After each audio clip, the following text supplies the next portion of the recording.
All right, let's see what else we got here. This is weird. I know you know about this. Ronnie, the limo driver, I guess where he lives, they're having a block party. I thought it was Ronnie's block party.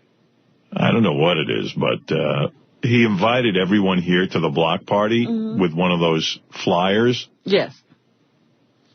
And this is weird, man. He leaves a message for Brian Phelan, who I guess didn't respond about the block party. Listen to the message he leaves Brian Phelan. First, new message. Fuck you. That's my message. You can't RSVP whether you're coming to this fucking party. You know? I got to order food, you prick. You know, give me a fucking, like, you know, you cocksucker, you can't even fucking respond. All right? I don't care if you come or not, but to just fucking say no or yes. Very simple, all right? Like, leave a... Ronnie's like a tough guy now. That's his new thing. He's rude and obnoxious and starts cursing into people's answering machines, especially guys with families and kids might be listening. Anybody could have picked up this message. Then Ronnie calls Will with the same crap. Yeah, I hope I woke your ass up, bitch, all right? Like, you know, you could have fucking responded by the 15th like you're supposed to. I left you a goddamn fucking flyer, didn't I? You know, like, I don't give a shit, man, if you come or you don't come, but I got to know how much shit I got to get. So it'd be very nice if you responded yes or no. Y-E-S spells yes, N-O spells no, okay? Could you fucking leave a message on my fucking goddamn cell phone today? It's Sunday. You were supposed to respond by yesterday. I know you're a fucking retard. You can't dial a phone, so... I can't imagine there's a person who actually is going to this. So... I would say everyone's... Yeah, thank you. I would say everyone's answer is no. Have you gotten any yeses? Yeah, I got a lot of yeses. How many? 4? No, I got 55 people coming. But how many yeses from people here at the station? A lot. Really? Yeah. How many? I don't know exactly. More than 10? Yeah, about 20. Really? Yeah. Who the fuck would go to your block party? What the hell's the big deal? Listen. It's one thing if you have a party, but it's another thing if you have to, now we got to mingle with your whole block. You don't have to mingle with my block. You need some well-known people there or no. What is wrong with you? The whole block. Of course, it's a block party. So what? That's for your block. Everybody does everybody does their own thing. You mean the block decides that this is the day that everybody on the block can have a party? Yeah, we close the street off. But then that's a block party for the neighborhood. Yeah, that's for the neighborhood. But everybody invites who they want to invite. How many people are you inviting? I got 55 people so far. Who's coming from the station? I'm curious. Tim and his wife, Tracy, Will. Yeah, I don't know about Will. Goodstein. When is the party? Phelan, Saturday. I invited you. Don't tell me I didn't invite told you I'm not coming. I know you told me. Yeah. I can't get an answer from her. I can't get an answer from him who never answers anything. I would say I'll answer for Robin. It's no. Yeah, it's okay. I don't really care. You know what? All you have to do is say yes or no. It's no big deal. It's going to be a horrible party. I have to order food. I got a grill company coming, the whole deal. I mean, I have to know how many people are coming. And then what do? You hang out on your block? We got a DJ. We got stuff for the kids. We hired a whole bunch of people. Imagine the people. Dude, what's the problem? Imagine the people on the block who don't want this party and they're going to have to hear music all day. The whole block is involved. Are they each individual person on the block going to have a DJ so you'll have competing DJs? No. We're having one DJ. Can you imagine, it's a little dead-end street with 12 houses. There's probably like 3 out of the 12 that don't want it, but they're afraid to say anything. Oh, even Scott the engineer is going to come, so it'll probably snow. Yeah. Tim Sabian probably didn't know he could say no to it. Yeah. No, Tim Sabian happens to be a good friend of mine. We hang out. All right? We had a great time in Chicago together. We went to a NASCAR race. We had a really good time. We drank. We had fun. It was a real guy's day. All right. You know, I don't know what your problem is with this. My problem is that a block party is for the people on the block. Why does everything bother you? It doesn't bother me. It does bother you. You're leaving messages on people's phones like you're a tough guy. No, I left it on cell phones. I didn't leave it on people's answering machines. Now, what kind of message is that? Fuck you. Because we always goof around like that. Oh. I do it to Brian Phelan all the time. Jeez, it's some message. Well, he thought enough of it to give it to us. I don't get you, man. I don't understand. Because a block party, I've been to block parties. You asked a question, I'm giving you an answer. If somebody's having a good time, I don't know why that bothers you. Why does that bother you? People aren't having a good time when it comes to you. Oh, okay. Trust me. Okay, fine. They're afraid to tell you. You know what? Let them all stay home then. All right. How's that? Everyone's off the hook. Yeah. You know what I'm saying? Because you said it stinks, nobody should come.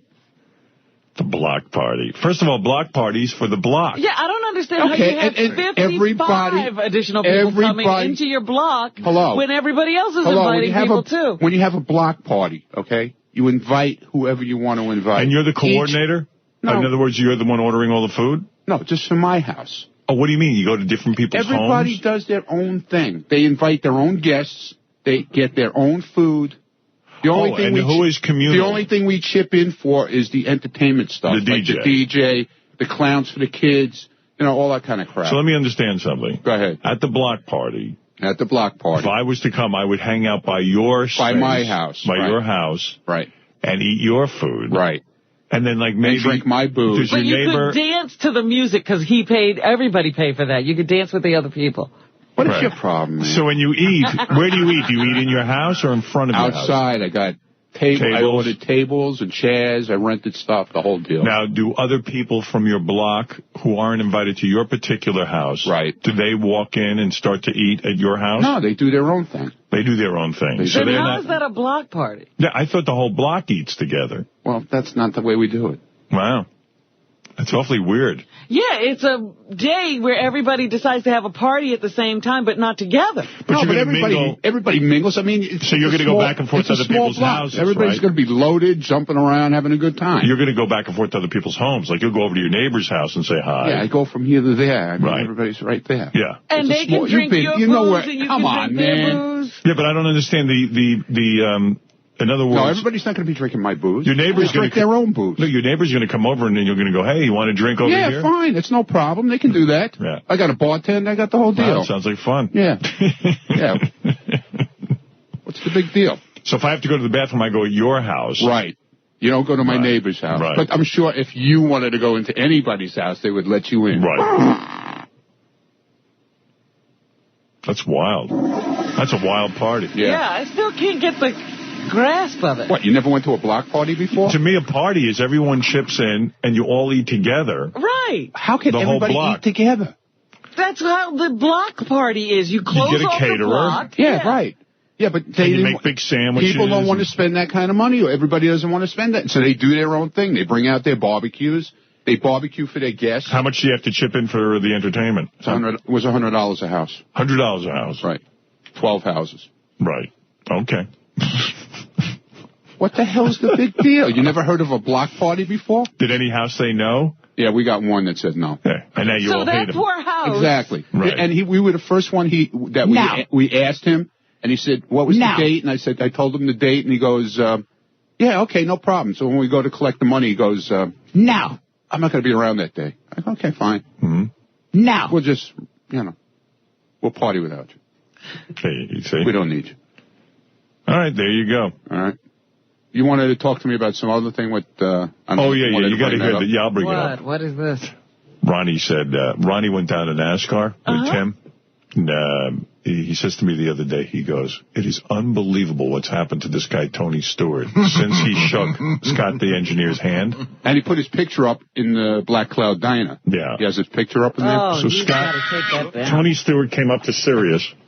Back in March. And he meets Scott the engineer. And you know that Scott can just fuck anybody's luck up. And what was Tony Stewart doing prior to... Tony Stewart was running between second and third in points. Wow. Okay, in the point system. Mm-hmm. Right? In other words, he was almost winning. Yeah. He was on top. He's the champion right now. He's the defending champion. And he was, he was doing very well. He's doing very well. So what happened when, after he met Scott? So after he met Scott, he runs in two different series of races. He was running in the first series, the Busch series, and he got in a terrible accident, flipped over, dislocated his shoulder, and the next day he ran and he couldn't even run the next day, really. He started the race and they had to pull him out of the car and put another driver in. Right. And the guy didn't do very well, so he lost points there.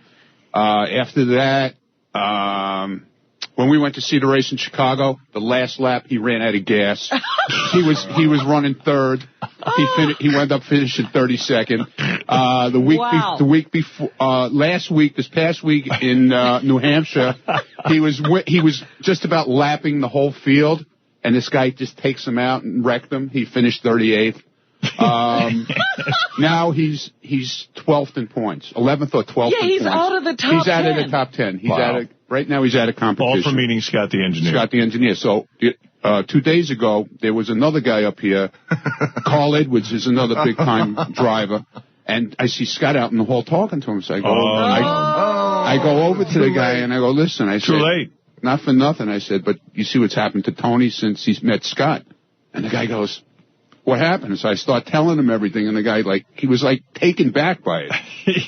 And his people that were with him were like looking at Scott, get the hell away from us. Scott doesn't mind rubbing that bad luck of his all over you. Because from what I understand, misery loves company. Get ready to lose. Because I was talking to Gaffney, who's friends with a lot of these guys from these teams, and they're very superstitious about stuff like this. You know? Yeah, these guys are superstitious. So they ran away from him pretty much. Wow, that's great. Poor Tony. So it's probably going to snow on Saturday. Yeah. Wow. Is he coming to your block party? Yeah. Yeah, that he's allowed so he to do. says. Yeah. No, I don't know. I doubt it. You think he won't show up? Nah. Here I am, Mr. Lucky. Lucky. He's not showing up. Now, teacher, don't fuck with me. You fuck with me, you get screwed. Why are you cursing, man? Yeah, really. What do you have to curse? Like you don't curse. I don't curse anymore. I'm good. He's not allowed to curse on the show. That's right. What, so you're going to the block party? Yeah. No, he's not. I'm bringing the rain with me. No, seriously, are you going to go?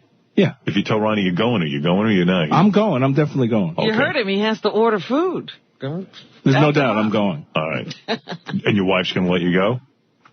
Oh, you're supposed to bring her. Oh, you're going to bring your wife? Maybe. But she's not going, he said. Yeah. Really? She doesn't like you still. She doesn't like anybody. No, man. she does. Come on. She doesn't like anybody. She just had some dental work done. She's not feeling well. She'd rather have Doesn't a like tooth anybody, pulled than see Ronnie. He didn't go to Chicago with us.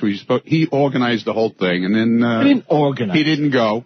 I thought he was the one who brought it up, said let's do exactly. He even picked the date. I said, let's pick a date during vacation. You picked the date. Scott loves NASCAR. It's his one enjoyment. He never gets to go anywhere. He doesn't get to go on vacation. He doesn't get anything. And his wife said, you can't go to NASCAR. I don't want to be alone. There were a few reasons, and You don't understand. I was the architect of this trip. I have to go. And then Scott has the nerve to go up to Ronnie and goes, next year we're going to go to NASCAR together, right? No. August. The second vacation we have in August. He wants to go to Bristol, Tennessee. There's a Saturday night race. So he goes, I'm going. I don't care. I go, yeah, okay. Have a good time, because I'm not going with you. Right. I'm going. You're not going. Yeah, Yes, I am. Going. I already spoke to her about it. I mean, there's no problem. It's a lot of What problems. is with you getting permission for stuff? It's not Dude, permission. why do you It's just go say, I'm leaving? It's not permission. I'm going away for 2 days. See you in 2 days. That's what you do. You're a man. You're a grown man. Your kids are grown up. I agree with that. That's the end. We didn't even go for 2 days. We changed it. We left on Sunday morning, and we came back at 1 o'clock on Monday. And that's how long we were gone. And he wasn't allowed to go. One night it wasn't we were gone. that I wasn't allowed. You weren't allowed. No, you weren't. You told me you weren't allowed because your wife didn't want to be alone. Well, there were some other reasons. Like, she's in the middle of this big dental work. She hasn't done it. You pull teeth? Scott's going to help her. Yeah. I'm doing the decal in the garage. Wow. Your life is so miserable. And then you love passing on bad luck to Tony Stewart because you love to see other people. Yeah, if you guys can believe that. Then, I believe it, man. Look what you did to that poor guy. You just rubbed it all over him. Stop it already. They did an interview with him on ESPN, and I was waiting for him to say that when he met Scott, that's when his luck changed. Because he said back in March, when everything started to go bad for me. By the way, I met Christy Brinkley the other day. Yes. You know, it's really funny. You know who is really freaked out about Scott's Black Cloud? And Ross was in here yesterday. You know, Ross that works for us? Oh, yeah. So what happened was, I forgot to it's sort of as a goof, you know, Ross does promotions here, so he knows a T-shirt guy, and the T-shirt guy heard us talking about how everyone hangs out in Scott's thing for breakfast. They call it the Black Cloud Diner. So the T-shirt guy made up 100 T-shirts that said Black Cloud Diner. Right. Ross thought it was really funny, started handing them out to people. He handed me one. I'm like, I'm never going to wear that. I don't want to touch it. Anybody who wears one is doomed. So Ross, I mean, he really genuinely freaked out. He said, like, the second the T-shirts arrived, all his bad luck started. I mean, okay, he got a leak in his roof out in the Hamptons, then the pool overflowed, then the pool filter broke, like, all these weird things started to happen. He said Ross had an intern take the shirts. He didn't want to touch them anymore. He threw, like, 90 of them away. He had them thrown out. Yeah. I'm telling you. Amazing. And then the intern dropped dead. What do you live for? I mean, like, what do you get joy from? Do you have any joy in your life? Yeah, bowling, right? Everybody says. Is that it? No. What do you live for? Bowling and NASCAR. There you go. Do you have any hobbies, like, that you really love, or do you just watch TV? Do you whittle or what? Yeah, I whittle. Are you miserable? No, I'm not miserable at all. No? That's your opinion. You're the only one who has. Look who's talking, Mr. Grumpy over there. I'm happy as a pig in crap. Yeah. Wow. I'm fine. Yeah, you're fine. You're really fine. All right. Thank you, guys. All right. Well, there it is, the Black Cloud. Yeah. Tony Stewart now, his whole career. Tony Stewart actually won 2 weeks ago. He didn't. Yeah. It wasn't totally Black Cloud. He won one race out of he won Daytona. 10, out of the last 10? No, he Scott finished. from Halem, New Jersey, you're on the air. Towel. Halem. Thank you. You know, these guys be up with it. Can't hear you, buddy. All right, thanks, guys. Yeah. Just the guy wanted to weigh in, but that phone technology blows. There they are. Straight from the Black Cloud Diner. I love that Scott devised a trip and then couldn't go on it. Yeah. And now has another one he wants to get people in. Yeah, he keeps arranging trips and not going. I'll look for it. What are you covering in the news? All right. Ronnie's having a big block party, and many people, of course, are on the list. There are those who are not. And unlike Robin's party, the people who are not on the list are not upset by that fact. So we take a look at that. People are upset that they're not invited to Ronnie's bar party. Unlike they're not. Robin's party. Oh, of course. Yeah. I mean, who'd want to go to that? I don't know. Go ahead. Okay. Are you going, George? I don't know. I haven't been invited. Oh, I see.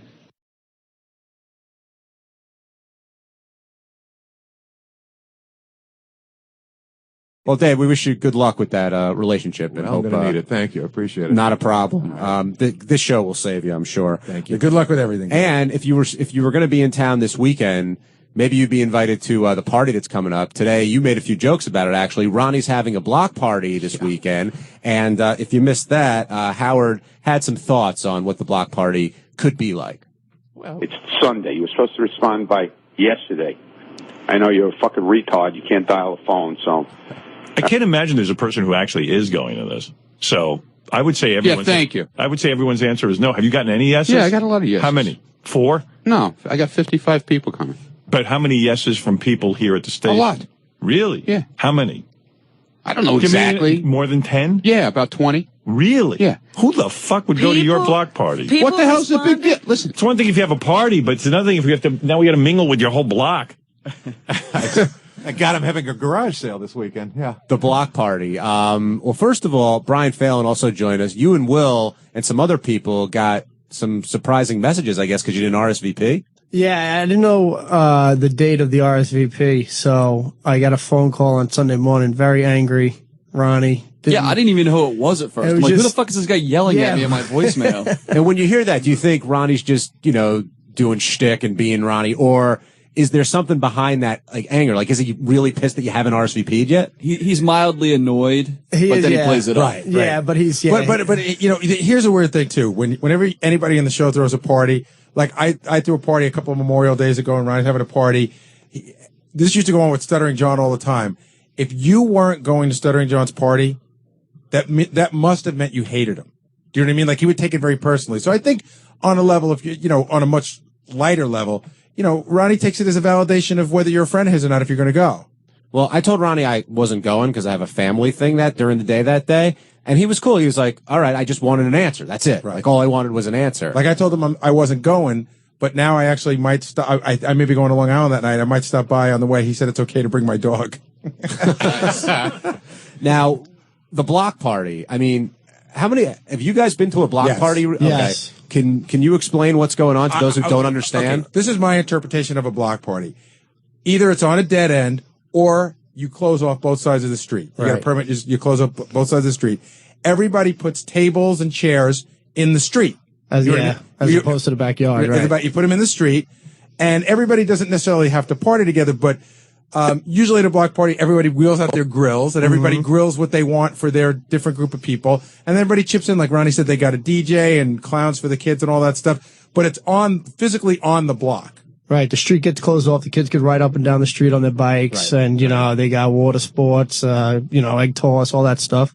And you just hang out on the street as opposed to in your backyard. Now, Ronnie said he was having this catered, and he's bringing in these guys to do it. It sounded like a pretty big deal. Yeah, he's all psyched, man. He's got waitresses, bartenders, everything. He's got a bartender? Yeah, he's got a full setup going. Nice. Ronnie, you got a full setup going? Yeah, I got a full setup going. Dude, all I wanted was people to respond. I don't need them to be, I don't need friends. That's all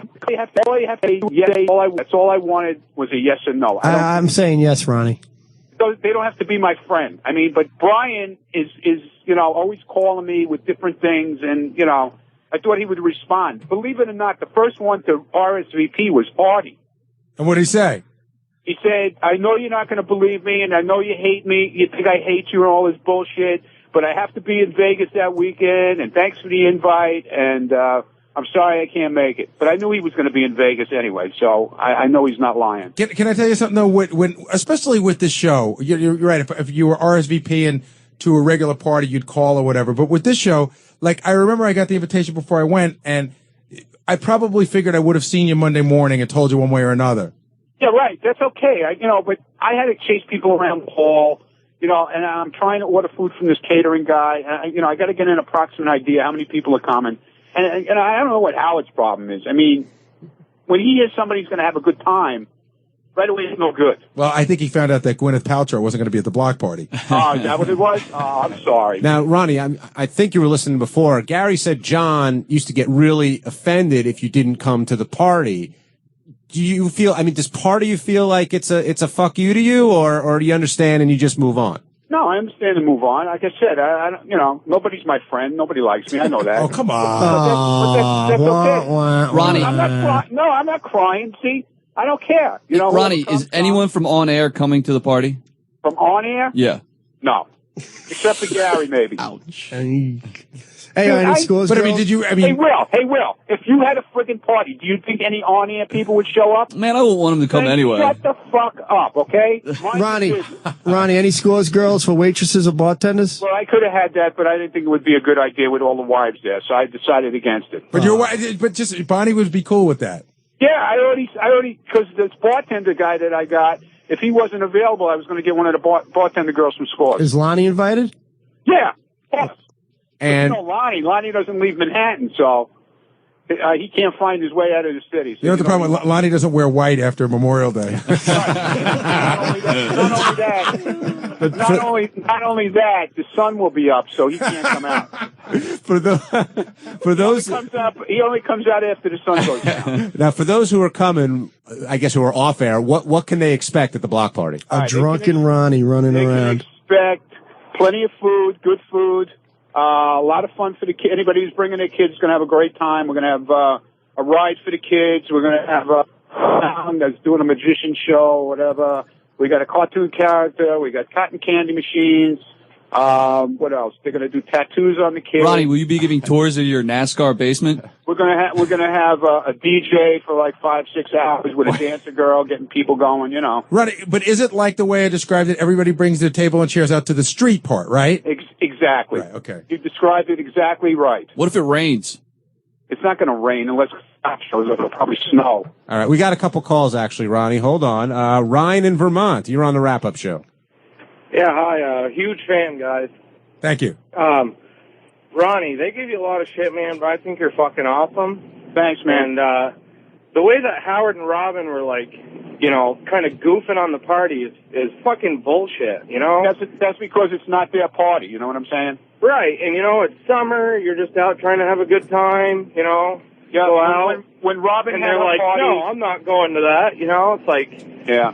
When Robin had her party, it was like the President of the United States was coming, So what can I tell you, man? Yeah, listen, Robin had a phenomenal party, but I think Robin and Howard are probably the only people on the show that could put a party on like that. Right. I agreed. Chris in Pottsville, you're on the wrap-up show. Yo. What's up, Chris? How you doing? Nothing.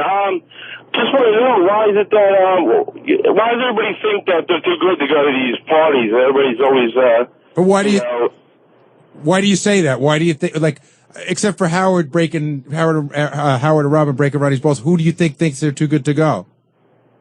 I don't know. It just always seems that, those other little parties get fucking dissed because it's not, like you said, it's not some big shindig that Robin throws or whatever. It's just like, I don't know, it's weird. Dude, people have other summer plans. Wait, so Chris, so you think if I have a party, Robin and Howard should feel obligated to come because we work together, or you think they're above that? No, I mean, obviously they're not obligated to go because, anybody that works there could throw a party, and I don't know how everybody's relationships are, but I thought Ronnie was, pretty good pals with, Howard and everybody, and I don't know. I thought that. Here's the deal. Tell you what, Howard, he's got his thing going on in the summer, and I don't blame him. Exactly. Anybody's got their thing going on, that's fine. Like I said, whoever comes, it's fine with me. They're gonna have a great time, I hope. And Howard is a gracious guy. I mean, when I got my dog, he came to my house to see my dog, but he didn't have to do. I mean, it's not like I had a baby or something. I just got a new puppy, and the guy came to visit the puppy. So, I mean, as far as that, I mean, he's cool. But he didn't have to knock the party. That's the point I'm getting at. So you were pissed just because he was kind of ragging on you and making fun of the party? Yeah, well, because I think we're all gonna have a good time, whoever shows up, and there's nothing wrong with having fun. Yeah, I think the thing that he was goofing on, I don't know if he said it, but I think he was afraid that he would have to mingle with all your neighbors. Well, no, he doesn't have to mingle with my neighbors. I mean, he could go sit in the backyard. We could go sit in the backyard, but that's. But why would you go to a block party and sit in the backyard? There's a lot of drunken guys hailing cabs. You don't want to be bothered. You know what I'm saying? I mean, you know what? I knew he wasn't going to come. So, you know what? I don't care. Ralph, were you invited to the party? Yeah, I was, and I responded yes, but now that I hear Ronnie saying what the party's all about, I'm going to say no, I'm not coming. With the kids, the magicians, the cotton candy, wow, sounds great. Yeah, what is this, a circus? Well, Will, you could go spend time with your whipped girlfriend, you know what I'm saying? You don't have to come to the party. You know what I'm saying? You know how whipped you are. You have to ask permission for everything. You're worse than Scott the engineer. So hey, wait. Calm yourself down. Ronnie, you said there's going to be a ride there? What kind of ride? Is it going to be the King Kong? That's my favorite. No, it's going to be the bouncy house. The bouncy house. The castle. I am psyched about that. Put a hole in that thing. Well, Ronnie, I'm sure plenty of people are going to attend and have a good time, and thanks for calling in. All right, man. I'll see you tomorrow. All right, later.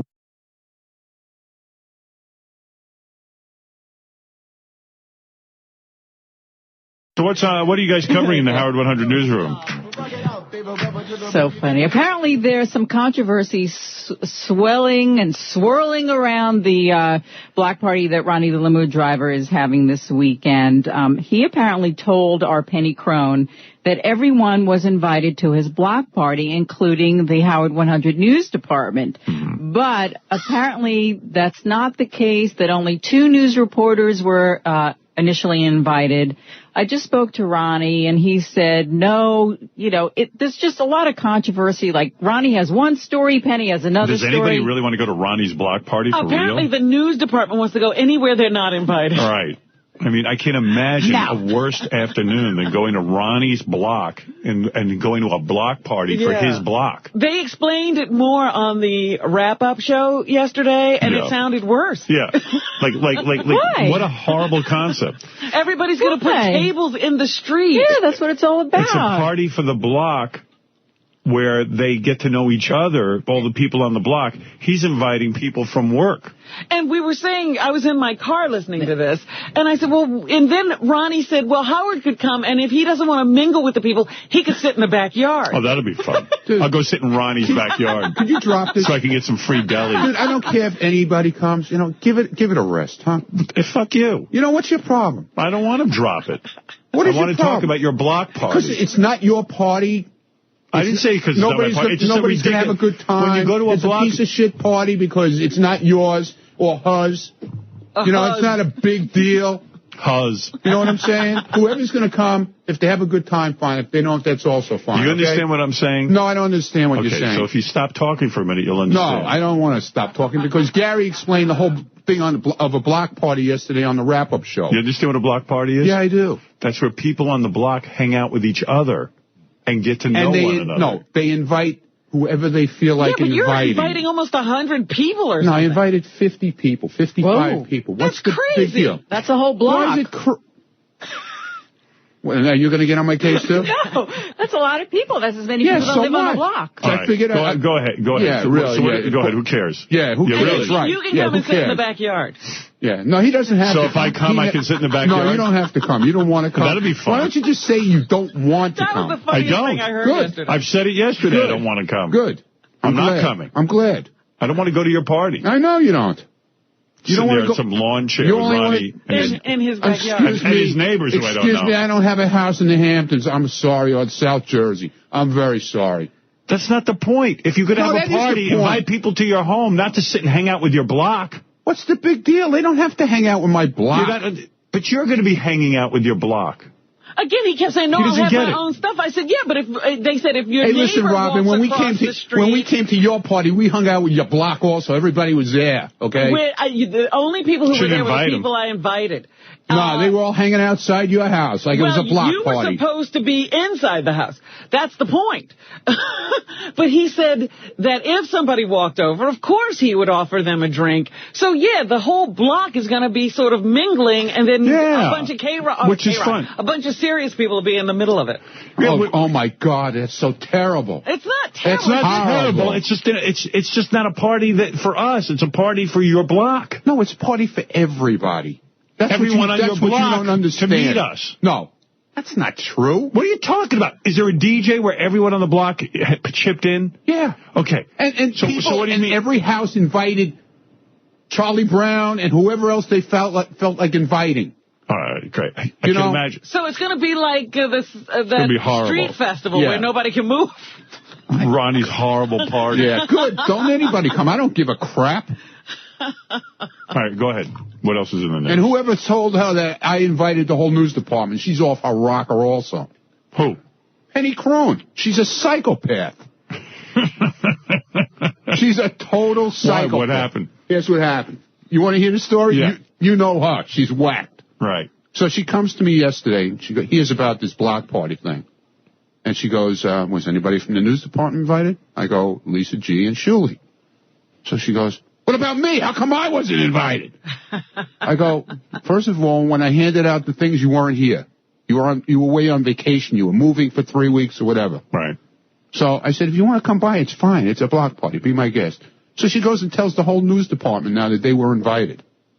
I didn't, They're not going to come. So they don't want to come anyway. Right. You know, because you said it's a piece of crap party. So they don't want to come. Right. If it was your party or her party, they'd want to come. Right. Of course. Because we don't invite our whole block to the party. Exactly. No, I didn't invite my block. Your block is going to be at the party. It's for your block. Go celebrate with your block. So what? They're people, man. They're not going to hurt you. It's fine. I didn't say they're going to hurt me. The party is for your block. Why don't you just admit you don't want to mingle with real people? That's your hang-up. You're putting that into me. No. I mingle with real people all the time. All my friends are real people. But when I have a party, I invite my friends. I don't want to hear that. I'm not even putting these on. I don't invite the block.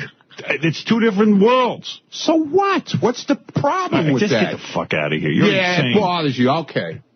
You know what I'm going to do? I'm just going to go hang out on your block. Why don't I just stand around and walk out there?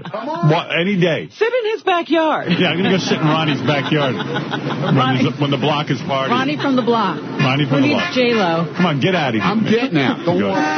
Get out. Really. I think it's going to be fun.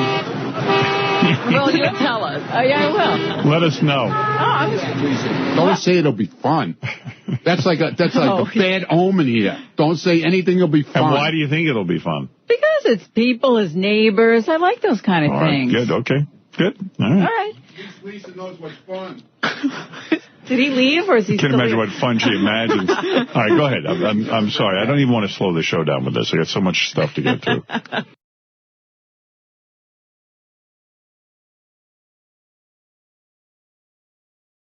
by the way, Ronnie had his block party. And I heard it was good, right? Yeah, I heard it was good. Ronnie was drunk, yelling, screaming. People sent me videotape. I guess it's going to appear on Howard TV of Ronnie's block party. Really? Yeah, I guess that Ganji took. I heard that they had a face painter there, and they painted a cock on JD's face. Yeah, I saw that. It was really disturbing. What are you laughing at? You have a Ronnie block party page if you're interested. Oh, yeah, there's the cock on there. Shut up, going right to his mouth. It's a black cock, too. They told him to sit down and get his face painted. He was being a good sport and got his face painted. They put a cock going right into his mouth. Cock and balls. What's that blotch on the cock? Is that supposed to be hair?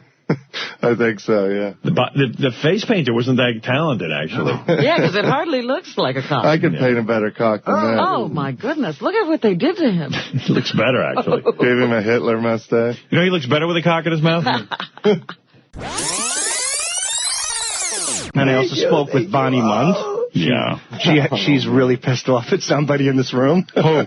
Robin. What did I do? He just told me. She said, how dare her not show up to my party? She goes, I went to her fucking party and I didn't even want to go. My goodness. She goes, but I did it for Ronnie. I did him a favor. And what does she do in return? She doesn't come here. Why is it so important that everyone has their... Why is it so important that everyone have everyone at their party? Why does Bonnie care if Robin's there? And she said, this is insanity. She goes, wait till I see her. She goes, she forgot the slum she came from, didn't she? Yeah, right. Yeah. And then you were next on the list, Howard. Yeah, what's the problem? She problem? goes, yeah, then Mr. Howard, Mr. I'm from Roosevelt. She goes, bullshit. It's more like Mr. I got an 18-year-old broad on a yacht right now. I'm like, wow. What? Yeah. She goes, he's another one. She goes, yeah, he stops by. He comes by. He saw the dog for 4.5 fucking minutes and took off. Please. That's why I never call the show. I can't be bothered with those people. Was call the show? Who's looking for her to call the show? I wish she would. She was phenomenal. I was cracking up. Who's looking for her to call the show? They're a rough crew. What the fuck is going on at your house? What are you, all mental out there? Yeah, who'd want to go to your house? Dude, do you believe what he's saying? Yeah, I believe it 100%. Oh, okay. All right, fine. You don't believe it? I wasn't there, so I couldn't tell you. And where's your voice today? Yeah, he left I knew you had a problem. Oh, wait till you hear him singing. That's where his voice is. Well, while this was... Why do you give a shit? I don't give a shit. Your wife sure does, and I bet you she said, well, they're not coming to my party. She didn't say that. We had plans. Yeah, okay. Dude, she didn't say that. All right, look at him. Mr. 18-year-old on a yacht. Yeah. She's nuts. And she's nuts. As she was doing this, Ronnie grabs his beautiful daughter-in-law. Beautiful, stunning. What? And with my wife and your son right there, he points to his daughter-in-law's tits. He goes, take a look at them tits. Oh, you're so full of shit. He goes, they're great full of shit. and they're real. He is so full of shit. And my wife was like, what? Is this guy molesting his daughter-in-law? I swear to God, Ronnie, come on. Don't you pointed to your daughter-in-law's tits? Listen to me. Yeah. Dude, wait, back up. No, what are you listening I swear to God, I swear on my children, Howard. See why you don't invite this guy anywhere? Tell the truth. He's Did full you do of that? Shit. No! You're lying. You were drunk. It's okay. It's probably on videotape. No, it's not. He goes, that good? Did anybody else witness this? Yeah, only Ronnie's son, my wife witnessed it, and 4 other guys. Listen to me. While this was all going on, while he was interviewing Laura, his wife is in the back by the bar with 3 drunken guys talking about how she doesn't want to be married to this psychopath. Believe me, that doesn't bother him. Wow. And they got into this whole drunken discussion about marriage and kids, and if they had to do it all over again, what they would do. And that's when you pointed to your daughter-in-law's tits. Because shit. His son goes... I wasn't even there. No. Your son said, he goes, who needs to get married? He goes, you get married, they get fat, they get old. Before you know it, you're paying for liposuction and plastic surgery. And everybody started laughing. I said, I agree with you. And Ronnie puts his arm around his daughter-in-law. He goes, but not her. Look at them tits. They're great and they're real. Oh, my goodness. Ron? I don't know, man. That's sick. Oh, I believe it. You're messed up. No, I didn't say that. Dude. This morning I came in and told him like 4 or 5 things that he doesn't even remember he did at the party. He unplugged the DJ system. Remember the whole DJ that the whole block chipped in for? Yeah. This guy drunk out of his mind goes, come with me, I'm going to unplug it. And he unplugs the thing in the middle of the music, in the middle of parents dancing with their kids, and they all look over at him. He starts screaming, I tripped over it. I didn't do it. It was this guy. And he starts blaming. Yeah, and he starts blaming his Ron, are you positive that your daughter-in-law's tits are real? No. Are they nice? They're beautiful, according to me. How do they feel? I don't know. Ask Sal. Sitting here, little shirt. Oh, really? The guys were saying even his block is kind of like a wannabe Italian block. Like everyone's. It's a bunch of Jewish people who want to be Italian? Everyone's walking around in muscle shirts. Jewish people, so maybe we got another word. Jews who want to be a Ginny? But Ronnie doesn't have any muscle tone. I mean, dude, you have arms. You're an older guy. Your arms aren't ripped. Your arms aren't ripped. I don't care. Dude, come on. You're showing off your tattoos and your arms. So what? But dude, your arms bothers you. Why does it because bother you think you're muscular. I don't think I'm muscular. You do. You wear a shirt like you're Chuck Zito. Hello, the guy. You're not Chuck Zito.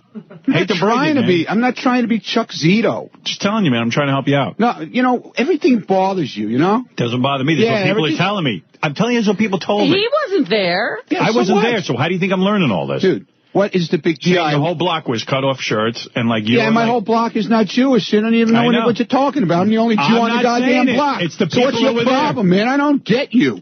Why are you screaming at him? Why are you screaming at me? Because he loves to rip my ass apart. Not ripping you. I'm telling you what. He's so happy. No, I'm not. To have to tear me apart. Why are people coming back with these stories? You have to ask yourself nobody came back on these stories. Everybody had a great time. Ronnie had a great time. No, everybody had. Everybody you see, let them get their asses in here. What is it, Sal? Yeah, it looked like the San Gennaro feast there. You know what, Sal? And you got these Jewish guys on the grills going, "Hey, you want some sausage bread meat?" And Ronnie, stupid asshole. And then they take out a soccer ball, and Ronnie's playing soccer like he's at the World Cup in the middle of the street. He's so funny. Yeah, Italy won. Hey, forget about it. Yeah, okay. Yeah, the Jewish guy's name is Angelo. Yeah, he's real Jewish. Oh, that guy passed out, and Richard was going to drop his nuts on his face, but we were afraid we were going to get whacked afterwards. But you are such an asshole. You know what? You know why nobody invites you to anything now? Because you're an asshole. I don't care. You're a total Ronnie asshole. Had on work boots, jeans. I didn't have work boots. You stupid asshole. You looked like Larry the Cable Guy running around kicking a soccer ball. Yeah, work boots. Yeah, I had work boots on. I had fucking sneakers on, you goddamn piece of shit.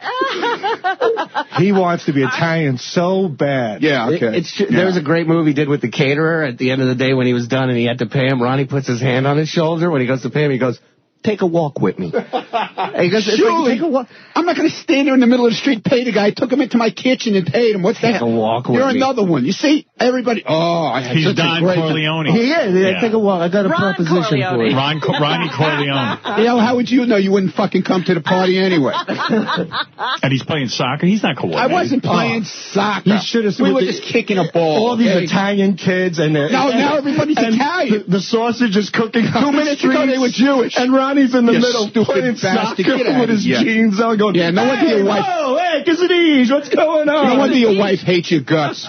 You got to see when somebody tries to leave the party, like this one guy's leaving, a friend of Ronnie's, where he's like, "Where you going, you homo? Where you going, you faggot?" Most of the clips I have are Ronnie running through the street calling everyone homo and fag. And there's little kids. And I'm like there's little kids. There's probably a couple of gay people who live on the block. Give me a break. Yeah. Dude, with the homo and the fag. Stop it. We were joking around. You don't know what it is to have fun, you know? All right, here's Ronnie having fun. Yeah, okay. Yeah, it bothers you. Here's Ronnie singing the hokey pokey. It bothers you, man. The hokey pokey. The hokey pokey. Here you go. Put your head foot in and you shake it all out.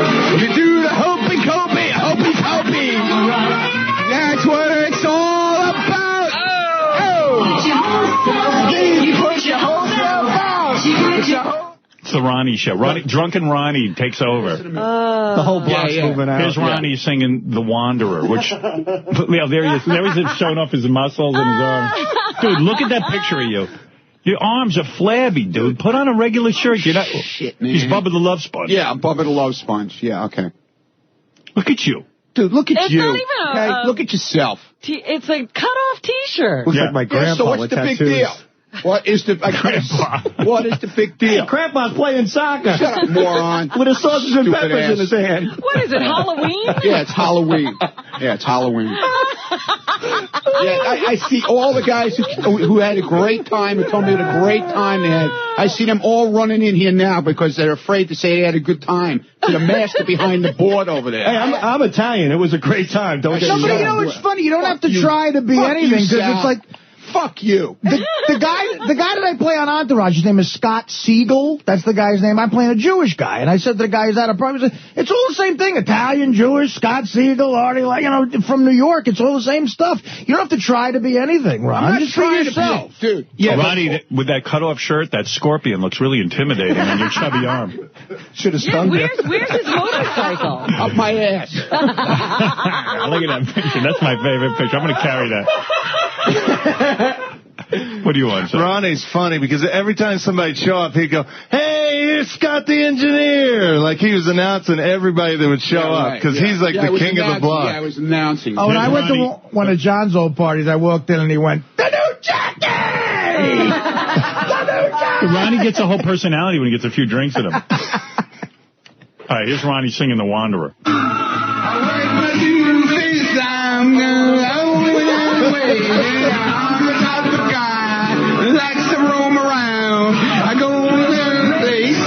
It's like the king of the block. Yeah, the king sounds like Andrea. Yeah, okay, so I you know. This is what I missed. I orchestrated a block party. Ronnie's got all these. Everybody had a great time. Ronnie's got all these inappropriate comments for the women. He goes up to the karaoke woman and he says, take your glasses off so you'll look sexier. Oh, he went up to my wife as soon as he saw her. He goes, hey, there's Sal's wife. I'll fuck her. Come here. Dude, who are you, Dice? He's fucking lying. Like there's little kids running around everywhere. He's the big sex man. Get the fuck out of here because you're lying now. Actually, now Ronnie, you're fucking lying. Ronnie, I have audio of you saying to Sal, what are you talking about? Your wife's got a great ass. Yeah, I said that. Here's Ronnie singing YMCA. I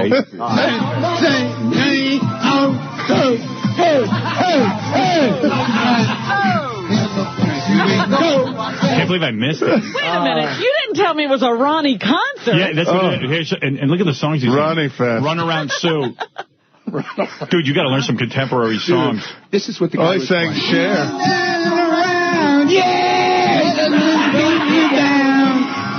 People let me put you wide. You goes out with other guys now. And he's prancing around like he goes back and forth in between the 5 people that are standing in front of him singing. You got to see him run. Piece of shit. Dude, why can't you just be like a regular guy? Why do you got to drink so much and just be yelling drink that much, okay? Talking to the women? Somebody else do karaoke even. Yeah, was other people. You were having fun. He invites they people only tape me. Well, you made fun of people. They didn't tape my asshole neighbors. They didn't tape my neighbors. Your assistant comes. Yeah. He starts goofing. Like I'm sure she came to be goofed on. Oh, jeez. What did you do? Wait, Terry Pickett? She's got a waterproof camera. Yeah. She's wearing jockey underwear. We saw it before when she sat down. She got plumber's ass. Plumber's ass. Terry Pickett, give me 5. What's wrong with you? What's wrong with you, man? Nothing. Seriously, as a woman, dude, we were goofing around. You see, you're the big man. You goof on everyone. Everyone shows up to your party. You got to make fun of this girl. Here and somebody look who's talking. On you. Look at how you score. I invite people to my home and make fun of them. And you can get on the air and you critique everybody, everything they do, everything they eat, everything they drink. I went to Robin's party. Yeah, bullshit, man. Don't bullshit me now. You're an asshole. You invite people. I'm an asshole. Yeah. No, I'm not an asshole. No, you are. No, I have a good time. No, all right? no, that would fit the definition of an asshole. Yeah, good. I'm glad. Young woman like this, you got to make fun of her underwear. Yeah. Well, you're so beautiful? Yeah, I didn't say it was beautiful. Underwear? Let's put it in your pants. We'll take a look at you. My underwear's fine. Mr. Underwear. He's looking at all the girls' underwear comments. What is that all It's his about? person. What is that? He scores me. Hey, plumber ass! I wonder if Carrie had a good time while you were busy critiquing her underwear. Carrie had a great time. She had a great time. Yeah. She appreciated that. You know what? Plumber's ass. Do you say to a woman plumber's ass? And you think she had a good time? Once she stopped crying, she was having a great time. Hey, Shuli, you're so full of shit, okay? Dude, you know what? You walk up to a woman, tell her she has plumber's ass, and you think she's having fun. What is wrong with a waterproof camera? Nothing. Oh, Ronnie doesn't like that. I guess that's not something you bring to his party. That's gay. You're a homo. You're plumber's ass. That's terrible. And that's coming from me. I don't like what I'm hearing. Seriously, Good. you're becoming a little bit too full of yourself. Yeah, okay. Seriously. Yeah, seriously. I'm being honest. Seriously, I'm being honest to you, too. Yeah. Getting a little big. Well, you don't like this, do you? No. Somebody pointing out things about you. You got to admit, man, that doesn't sound right. Woman comes to your house, plumber's ass. That's not a gracious host. And then you're making fun of Steve the intern because he has diabetes? Yeah, and he's like feeling up his chick the whole time he's talking to him. Yeah, and, like, right. Yeah, no woman yelling at her. Steve's chick? Right. Yeah, he's got Steve's girlfriend. Yeah, I and was he's hugging feeling her up. And he's hugging her and he's yelling at Steve. I was feeling up his Hey, chick. Steve, you gotta give me a shot of, what is that shot you got that you give yourself? What is that? Insulin. Give me a shot of insulin, all right? Yeah, I got this. I don't need insulin. I don't need Viagra either. Listen, my friggin' urologist told me I got a 35-year-old friggin' prostate, okay? All right? I'll take care of it for you, don't worry. You're making fun of the kid because you're not sick and he is. Sounds like a good time. My pancreas generates insulin. I can't believe I missed this. Yeah, I'm glad Shuli got paid to be there. I could have watched you be overly Fucking drunk. asshole, bald bastard also. Wow. So you get... And he gets paid, just so Liz knows, he got paid to be there and showed up 3 hours late.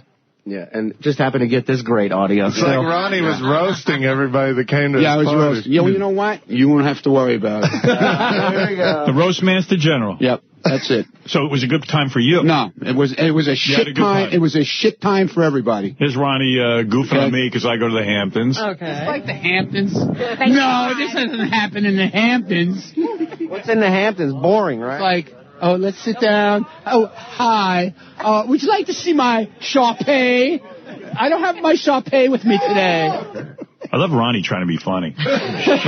He's doing like his impression of rich, snooty people. Sharpay. You're not funny. You're sitting there making fun of Robin's assistant. You're carrying on. Calm down. Have a drink or two. Goofing not on 20. Steve because he has a condition. That's fucked up. Come on. Artie, shut up. But no, Ron, listen, everything else is okay, sort of, but... Dude, we were just all sitting around joking but around. But not everybody here knows he's diabetic. You don't have one son, you need insulin. Mr. Proper over there. Yeah. No, I know I'm not proper. He doesn't call chicks plumber ass when they're walking up to his party. I don't think I'd have... Sal, you'll never have to worry about that again. Dude, women don't find you funny. I don't give a shit. How's that? At Scores, they find you funny because they're paid to think you're funny. Yeah, good. I don't need fucking Scores either, okay? Fucking Scores. All right? That's what you say about Scores? You're wearing All your right, Scores. then don't ever go boy. again. You Don't go. Fuck some hoes! Calm down, Ronnie. We'll take your soccer ball away from you. Easy, Pele. And all then right, Sal. Pele. Don't you worry, Sal. Your day will come real soon. You'll be. I'm glad you think it's funny. The day's coming. Don't worry. Real soon. Wow, man, that's some party. Sounds like you had a good time. Yeah, it was. Well, I had a fucking horrible time. No, you had a good I had time. a fucking shit time. No, you get nice and shit-faced, and then you blast out anything that comes out of your head. It's not proper. Insults everybody. Yeah, right. The insult king. And then it's everybody else's fault the next day. Right. Yeah. Right. You should have known by the messages he left on your answering machines this was not a thing to show up to. Yeah, right. Exactly. Can't you fucking RSVP? Dude, you got no class. That's Zero it. class. Yeah, zero class. Zero class. Exactly. Good. I'll never come to your house. Don't ever invite me because I know you wouldn't anyway. I've been hearing you're inviting me for 5 years to your house. Well, you want to know something? Okay. I had a little party planned. I'm not inviting Good. you. I don't care. Yourself out. Who cares? That's it. Who gives a shit? Because I don't want to embarrass myself in the Hamptons. Well, They in might front of me, write me up in the newspaper. It ain't the Hamptons. In front of me, you ain't going to embarrass yourself. Believe me. In front of me, Believe you me. ain't gonna Don't embarrass invite yourself. me. You'll be on good behavior when I invite you. Who cares?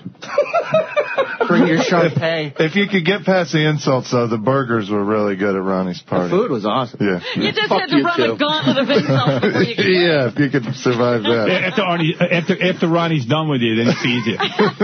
What's up, Doug? How you doing? I heard I'm good. Yeah, go ahead, moron. You. I had a good time. I had good things to say. It was like going to the amusement park watching you. Yeah, good. I heard at the end of the night You he make got a fool pissed. out of yourself. He got pissed because there were neighbors singing karaoke really bad, and he took a chair and threw it at them. Oh, Is that true? No, that's not true. That's what I heard. That's not true. And did you hear about him? He was on the moonwalk. They have that bouncy thing for the kids. He commandeered it and was jumping all over like a maniac. Is that going to be on Howard TV? Yeah, it's real fun. We have the video queued up. It's really fun. Oh, yeah, it is. No, it's not. Yes, it is. No, it's not. Yes, it is. No, it's not, because I didn't sign any releases. Oh, you did. No, I didn't sign any releases. I didn't sign it. I didn't sign it. I didn't sign any releases, okay? Neither did my neighbors. You put it on, we're suing you. That's a grown man doing that. Look at him. He got tossed by a chick. He can't even get up. Where's that diabetic kid? Fuck him!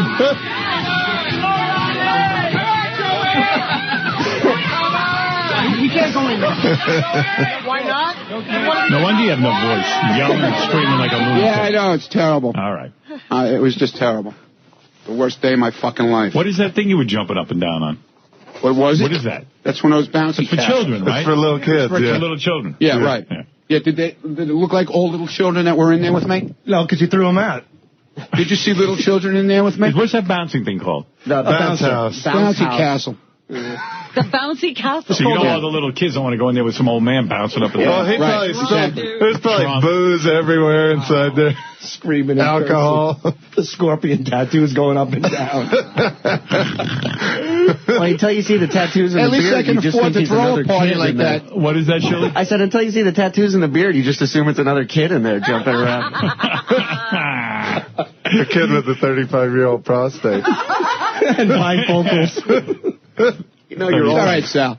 35-year-old prostate. You know you're getting old when you're bragging to Hey, chicks Sal, when are you about throwing the party at your house? Oh, I forgot. You don't have any fucking money. That's true. You got me there. Yeah. But I got dignity. Yeah, your wife won't let anybody near the house because they might have germs. Big party, yeah. You can all go fuck yourself. So your urologist told you have a prostate of a 35-year-old man? I don't even want to talk about it. That's something you don't say to people. Out loud. Ridiculous. Any of you girls want to be with a guy with a 35-year-old prostate? That really turns chicks on. Yeah, I wasn't trying to impress chicks, okay? Steve's girlfriend. I have a I wasn't talking to Steve's girlfriend. I don't think most girls know what a prostate is. Most girls don't care how old your prostate is. Okay. They kind of care how old you are. Okay. Hey, I have a Anything else? 28-year-old colon. Come here and suck my cock. Anything else? Do you carry around a doctor's You got note? more? Come You on. can leave if you want. I have Come on, a you got more? 14-year-old nipple. I can stand here and take it. I don't give a Go shit, all and I'll day. give it right back to you. I don't sound care. like a guy who can take it to me. Yeah, I can take it. I'm 65, but my prostate's 30. I got the doctor's note to prove it. Hey, I got a 12-year-old asshole. Get over here. I want this thing run around too. So the party was good, huh? No, it sucked. The worst ever. When's the next one? And you know why it was the worst? No 'Cause more- you weren't there. Man. No more cut-off shirts. You weren't there. You got the arms of a 13-year-old girl. Next thing right. you cut is your head, please. If you and Robin were there, it would have been the best party in the whole world. I know it. Yeah, we're sorry with you running around like a loon. I'm sorry you missed it also. They missed your muscles. Ronnie thinks you feel bad for the abuse you gave him last week about this party. Dude, He I don't thinks you give a went too shit. far. Dude, I don't cares? give a shit. And I never said that, so shut your mouth. I have tape of you saying that, pal. Or are you too shit-faced drunk to remember you talking? Huh? That's right. You were talking into the mic. Yeah, okay. I'm saving you today. Yeah, I haven't aired all the other tape I got. Yeah, good. Battle of the midget Jews. This is Shuley saving you. Yeah, thank you. All right, well, anyway, congratulations. Thanks a lot, Julie. Appreciate it. Party sounded good. Yeah. It was great. No, it Thank sucked. you. Thanks, No, it really Ronnie. sucked. Thanks, Ronnie. It really did. Thank you, Ronnie. Yeah. Everyone enjoyed watching the spectacle. Thanks that for is making an Ronnie. ass out of yourself in front of us. Good. Yeah, Maury, you're on the air. Maury? Hello? Yeah, hey, Maury. Hey, how's it going, Howard? All right, bro. Hey, listen, Ronnie's just being a complete fucking jerk off, dude. He can't drink one cup of piss, yet he's gonna, yell at everybody coming to his fucking party. How ignorant is that? A lot of abuse. Very, very abusive. Robin's assistant, you tell her she has plumber's ass? Everybody just walked out when I started to talk. What's the plumber's ass thing about? We were goofing around, okay? Who's we? What did you say back to you? I didn't hear her goofing. Yeah, no, because nobody will come in because they're all scared to say anything, okay? It was Jason, it was Will, it was me, it was him. Yeah. Who took the picture? What picture? Who took the picture? Who told me to take the picture? No, I didn't tell you to take the picture. Who took the picture? Everybody's going, oh, look at that, get a picture. Everybody. Yeah. Why Okay, don't you be, there you go, When you have a everybody. guest at your house, you're nice, you're a gentleman. Yeah, okay. Seriously. You make sure they have a good time. You don't make them the butt of your ridicule. Don't worry. It will never happen again. He's throwing Yeah, his man, I mean, come on, bouncer. idiot. Ronnie had a good time, though. You just don't call a chick. Shut up, asswipe. Get the hell off the phone. Who the hell are you to say anything? What do you know? What do you know, motherfucker? What do you know? He's got a younger prostate than you. Those fucking people you send to your party, what kind of jerk-off shit is that? All right, let's end this discussion. Yeah, let's it's not end it. going well. Another quick note about the party. Yes, Scott, another quick note. Scott the engineer was wearing the shortest gym shorts, and he looked so funny. They were like up to his crotch, and he had his socks pulled up to his knee. Yeah, Really? He looked like a PE teacher. Why are you making fun of Scott Look at now? him. Why are you making fun of him, man? I guess You're not supposed to do that. I guess he works out. Well, the funny thing is his legs are skinny, but then from the waist up, he's big. It's like Santa Claus. Yeah, where's his whistle? He needs that gym whistle. He does look like the president of Egypt. At one point, he got up and he had a big water stain on his ass from the seat he was sitting in. It was all soaked. Oh, jeez. Yeah, sure, you don't miss a trick, do you? No, I don't, Ronnie. All right, Shuli. Thank you. Thank you, Sal. Thanks. And Thank Richard. you, Ronnie. It was Thank a great you. party, you know. And Ronnie, thank It you. was really fun. Food was good. Drinks were great. Aside from Ronnie, it was fantastic. One other thing. Country Caters, Amityville.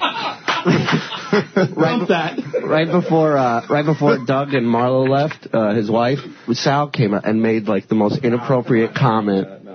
You got to talk about it. What happened? You got. Tell me, Shuli. Oh, wait, Sal, look at you. Look inside the Sal. You just abused Ronnie for fucking an hour. I didn't. He did it to himself. We were just shit. I did it to myself. I just said a stupid thing. What did he say? She's pregnant, so Who I... is? Marlo. Yeah. Right. So I said I love to bang her, because like banging two people at once. Big deal. That's Wow. it's garbage. It's not Yeah, even that's okay. That was fine. That was like such the edited version. That was of what fine. he And said. What did he say, Shuli? Doug Goodstein making out with my daughter-in-law, that was fine, too. Give me 5 minutes. What? I have it. What are you saying? Doug Goodstein making out with your daughter? Yeah, we got pictures of that. Don't we? Yeah, we got video of that This also. conversation's getting ugly. Really? The daughter-in-law that you said had hot tits and they're real? Yeah, that that's daughter-in-law? right. That's right. The bus ain't big enough to throw anyone under now. Mentally ill. I'm not mentally ill. I don't even know your daughter-in-law's name. I didn't know she We knew have my name. dude, She we came have- up to me we right have when they pic- took that we have picture. pictures. She said, "Hey, We have Doug," pictures. and I gave her a kiss on the cheek. You mental We old have man. pictures. Don't we, Shuli? Oh my God! What do you mean No, we? we- Oh, we, yeah, okay. Show the Now, picture. You It's went in the up to your background. daughter-in-law and you told everyone she had nice I did tits. not fucking do that. You did. Yeah, okay. Were you there? There were 50 Were witnesses. you there? Is it? Yeah, I I Swear to God. Yeah, where's the fucking 50 witnesses that said they had a great time? Now they won't come in. I said I Okay? did. I had a great time Bullshit. watching We you. had a great time. I had a great time watching you Bullshit. carry on. Julie, You've been an idiot. Julie, what's And eating your the food for unedited free. version of Sal? I had a great time. All right, Shuli, what did Sal do? You really It doesn't do. matter. You are so afraid of him. It's amazing. Basically, the unedited version is he made light of the fact that he would like to bang his wife because she's pregnant, and he said, "My cock could go in your wife's pussy, and then it could go in your kid's mouth." And he said that to her? He said it right into Doug's face, and Doug looked at I heard me. like half of it, and I was like, you know what? Don't even tell me what he just said, because I sent it to Doug's face without Marlo there. And why don't you blame me for that? Okay, we will. Yeah, thank you. Yeah, that's not a... You said enough inappropriate shit. Yeah, for a yeah, lifetime. right. Yeah. We don't need to blame you for anything Yeah, you want. okay, good. Don't You worry gotta about calm it. down. Don't worry man. about it. I'm Hey, calm. Ronnie. I'm calm. Believe me. Ronnie, you're getting a big head. Yeah, I got a big head. You're Yeah. thinking you're the king of Queens. Yeah, right. I'm the king of Queens. Ronnie Right. Stern. Yeah, I'm the king of the Queens. Ronnie Stern show. Right. Yeah, the Ronnie Stern show. You Right. calm down. You're not the man. No, I'm This is a whole show going on here with these two idiots. Exactly. I'm not the man. I can't stop thinking about him in the bouncer drunk. At least I'll answer back to you, man. I'm not shitting in my pants from you. He gave me a tour of his NASCAR. I'll answer you back. Hey, Ronnie, They're afraid to answer you Ronnie, back. listen to me. I'm giving you the best advice you ever had, and I mean it as a friend.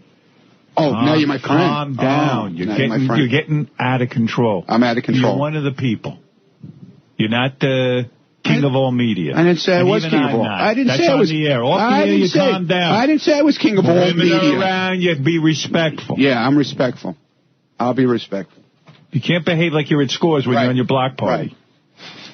He Stop doesn't it. know the difference. I'm not between going. I'm not going to sports Scores. and Don't the worry. studio now it's all a blur. I want to age that prostate. I'll sit in my house and look out the fucking window. That's what I'm going to do from now on. That's what old people do. Gee, you're really you're making me feel bad. No, wow. dude, I don't want to make you feel awful. I don't want to make you feel bad. You're not. Believe me, the Stay last home. thing I want to do is make you feel Stay bad. home is good. I don't want to hurt your feelings in You're any really way. punishing me. Don't You're worry. staying Look home. out the I'm window. not punishing you. Just Don't look worry. out the windshield and keep driving. Yeah, shut up, Sal. Stare at that stare at that NASCAR tire in your basement. Yeah, that's right. That's what I'm going to do.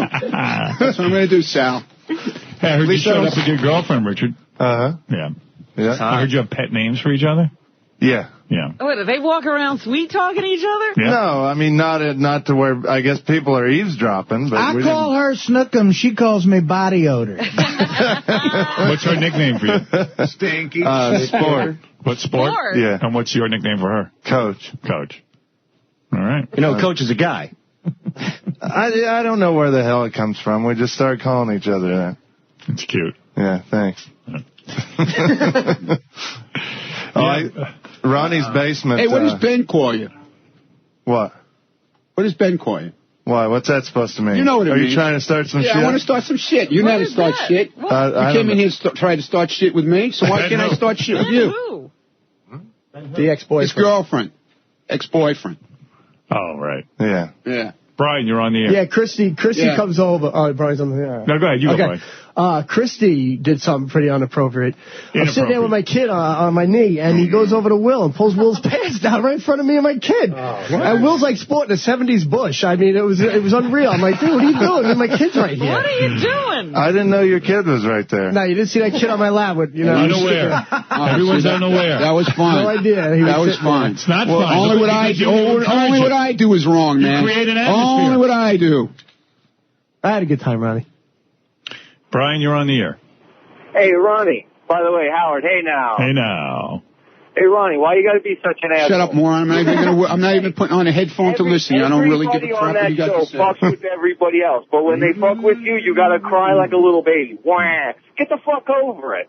Okay, you had a party. Goddamn. Why you got to fucking whine about it? Every time. I'm not whining. Everybody else is whining. Defensive. No, you are. You're getting all defensive because they're Dude, picking shut on up. you. How the hell? All right. Thank you.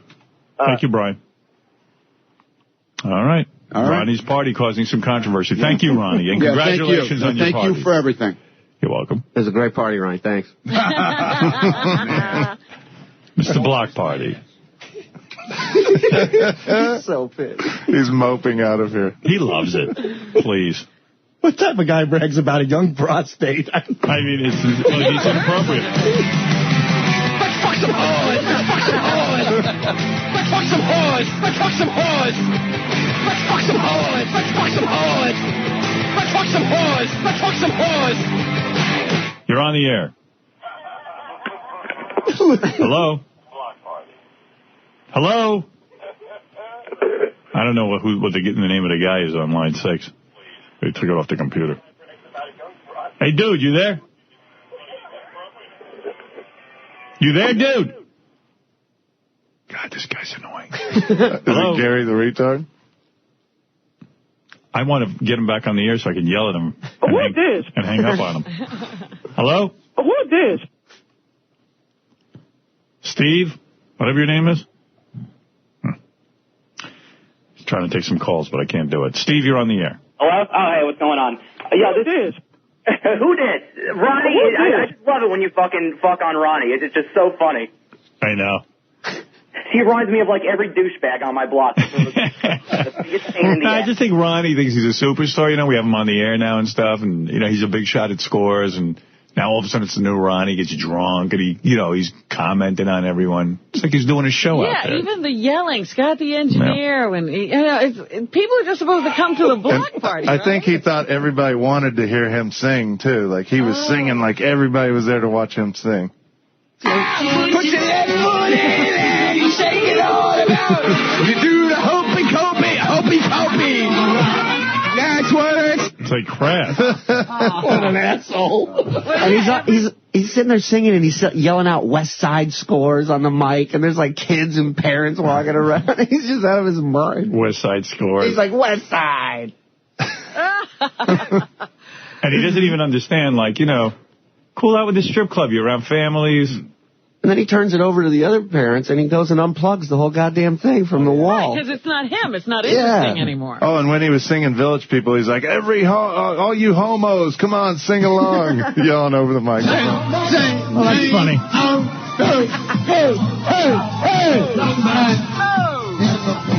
Go, young man.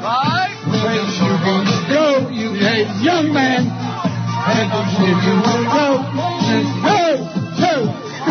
Have good time.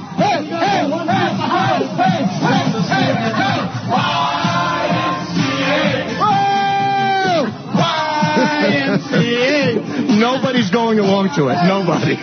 Everybody's looking at the floor, kicking pebbles.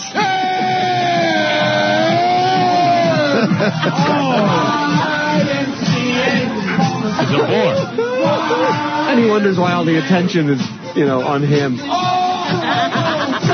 Right there.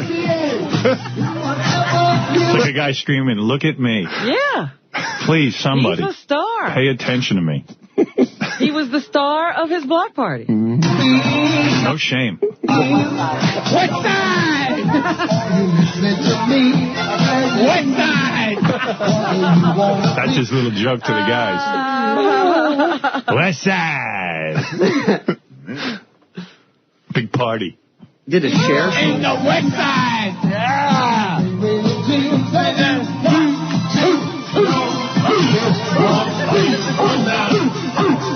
Look at me.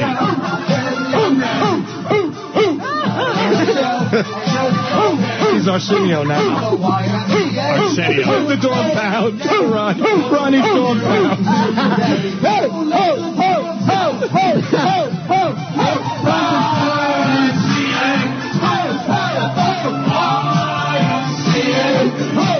I have to go into work and start editing tonight. Oh, do you have a headache from that or what? Imagine your wife is like, my husband at the party we're throwing together has to bring up a strip club every 3 seconds. Poor wife. To the whole neighborhood. Yeah. Screaming out a strip club reference. That's why we had the DJ put on Hands Up after that, and we all ran to Scott and tried to get him to come up, and he goes, I'm retired. I don't do it anymore. Yeah, thank God. He came to his senses. All right, anyway, thanks, guys. Oh, man. Look at me. Yeah, Ronnie's a 4-foot-tall old angry Jew, and he thinks that he is Italian too. He wears bifocals so he can see. His t-shirt is way too tight and his belly's huge.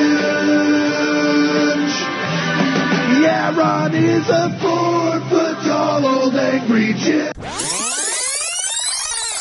Also, it sounds like Ronnie's block party was a big hit. Did you go? I did not go. I'm sorry I missed it. It sounded like a really, really good time. Sounds like a lot of fun. Imagine what Ronnie would have yelled at you had you walked through the gates. Yeah, sounds like a lot of fun. Go to Ronnie's block and just run around and get dicks painted on your face. Yeah, be called out for your illnesses and infirmities. So we're going to get the lowdown on Sal learning more about you, Howard, Ronnie's critique of his guests, the karaoke, and everything else that happened from the guys who were there. It's time for News and Hooters with Robin Quivers. Right. Thank you very much. Is that your assistant? Yes. Carrie? Carrie. Very nice, Carrie. I want to ask her how, so Carrie, what did you think of Ronnie's party, actually? Can't wait to hear this. Did you have a good time? In the end, I had a great time. In the end. The beginning, it was a little rough, huh? Beginning bad? Tell me how so. No, not at all. I mean, yeah, as far as the comment of the plumber asked, all you can ever do is just smile and just go along with it, because as we all know, if you start bitching about it, then it's just going to be a pushing of a button, and you just kind of go on with it. Yeah, Ronnie. Did you go to the party expecting that the host would attack you? No, not at all. But you know what? Ronnie apologized to me out in the hallway on tape, so it's there. Because he would never know that he had said anything stupid because Ronnie's completely unaware of what he says. You know that. He doesn't have the brain power to know when he's inappropriate. Yeah, but you know what, though? He apologized to me, and it's all good, and I accepted it. Did he apologize in a real way, or was it like, oh, fuck, I apologize? No. It seemed genuine enough to me. Have you ever been invited to a party and treated like that before? Not that I know of. Right. All right. But, like I said, Ronnie's okay. Ronnie's okay in your book. Yeah, all right. Well, no there you problem. go. Carrie says he's okay. So what can you say? Yeah. He's getting a pass this time. He's getting a pass this time. But like I say, shame on you, and then, once again, second time, it's going to be shame on me. Right. I hear you. You would never go back to another party with him? Well, I'll be a little more cautious next time. All right. Why the jockey underwear, may I ask? Actually, I just told him out in the hallway it was not jockey. It's Haynes Her Way. Okay. Haynes Her Way, thank you. And Carrie, sorry for the horrible experience at Ronnie's party. It wasn't that horrible. All right, thank you. What are you laughing at? She's got a thick skin, obviously. Obviously. Carrie's a good softball player, too. She's on the team. Hey, you don't like her softball, so stop it. I mean, I'm talking for a chick. I know Carrie's brother, and Carrie's brother would kick Ronnie's ass if Is he that ever knew right? about that. Yeah, so I'm going to keep that quiet. Thank you. He's a big, strong, good-looking guy. Good. Don't get into it with her, Artie. Yeah. What do you mean? No, Ronnie. Carrying on about her softball again. I said she's good for a chick. That's a compliment. He knows that drives her crazy.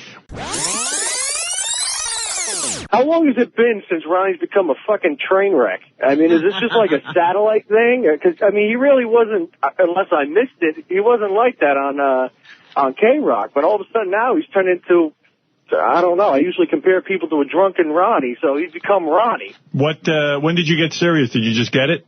No, actually, I had it for a year before you switched over. Well, the only thing I can say is that I think it started with him getting his confidence up over at Scores. And that Scores radio show, too, probably helped. Paid for?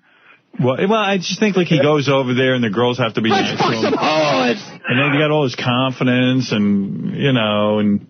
Yeah, but he is, you describe it correctly when you say he's the kind of guy who doesn't know the difference between, Scores girls and regular girls out on the street who are not getting funny money to be around him. Right, yeah. He forgets that, like, regular girls who don't work in strip clubs don't want to hear his loud tirade about what kind of underpants they wear. Comments on their tits. Right. Well, it's funny. I feel a little vindicated because it was like a complete blindside thing when he was all pissed because I wouldn't have lunch with him. Right. I was like, where did that come from? Like, what do you do? Like, you hate me? He has a persecution complex. Yeah, he's got some sort of complex. He's like, you don't want to come, man's complex. Yeah, well, you don't want to come to my house. You don't think I'm any good. No, I mean, of course that's not the I'm case. like, dude, I just, I got weekend plans. I don't want to go to your house. I've invited him to lunch a million times. He happens to be working. He thinks I planned that. How many people have you turned down going to their house? I mean, and not just, a million someone people. like Ronnie. Exactly. Hey, you got shit to do. I mean, sometimes I go to people's houses. But you can tell I've been to his house at least 7 times. Scott DePace used to give a party like twice a year. Have you ever been to a Scott DePace party? No, and I never will. That's a different story. That's a whole different story. I'm not going there. But I'm simply saying it's not just Ronnie. Jeff the Drunk, you're on the air. Hey, Howard, I'm having a party next weekend. You want to go? Yeah. Nice. We're going to drop the transmission on my house. Jeff is not a big Ronnie fan. Yeah. You don't like Ronnie. He thinks it's tough. Ronnie told me I couldn't throw up on the copy machine. I'll tell you one thing, Ronnie does a good job, though. I mean, dealing with you is a nightmare, Jeff. I've seen, He tried to beat me up. If you ever look at Howard TV, Jeff the Drunk is impossible to deal with. I mean, like one of the hardest human beings on the planet to deal with.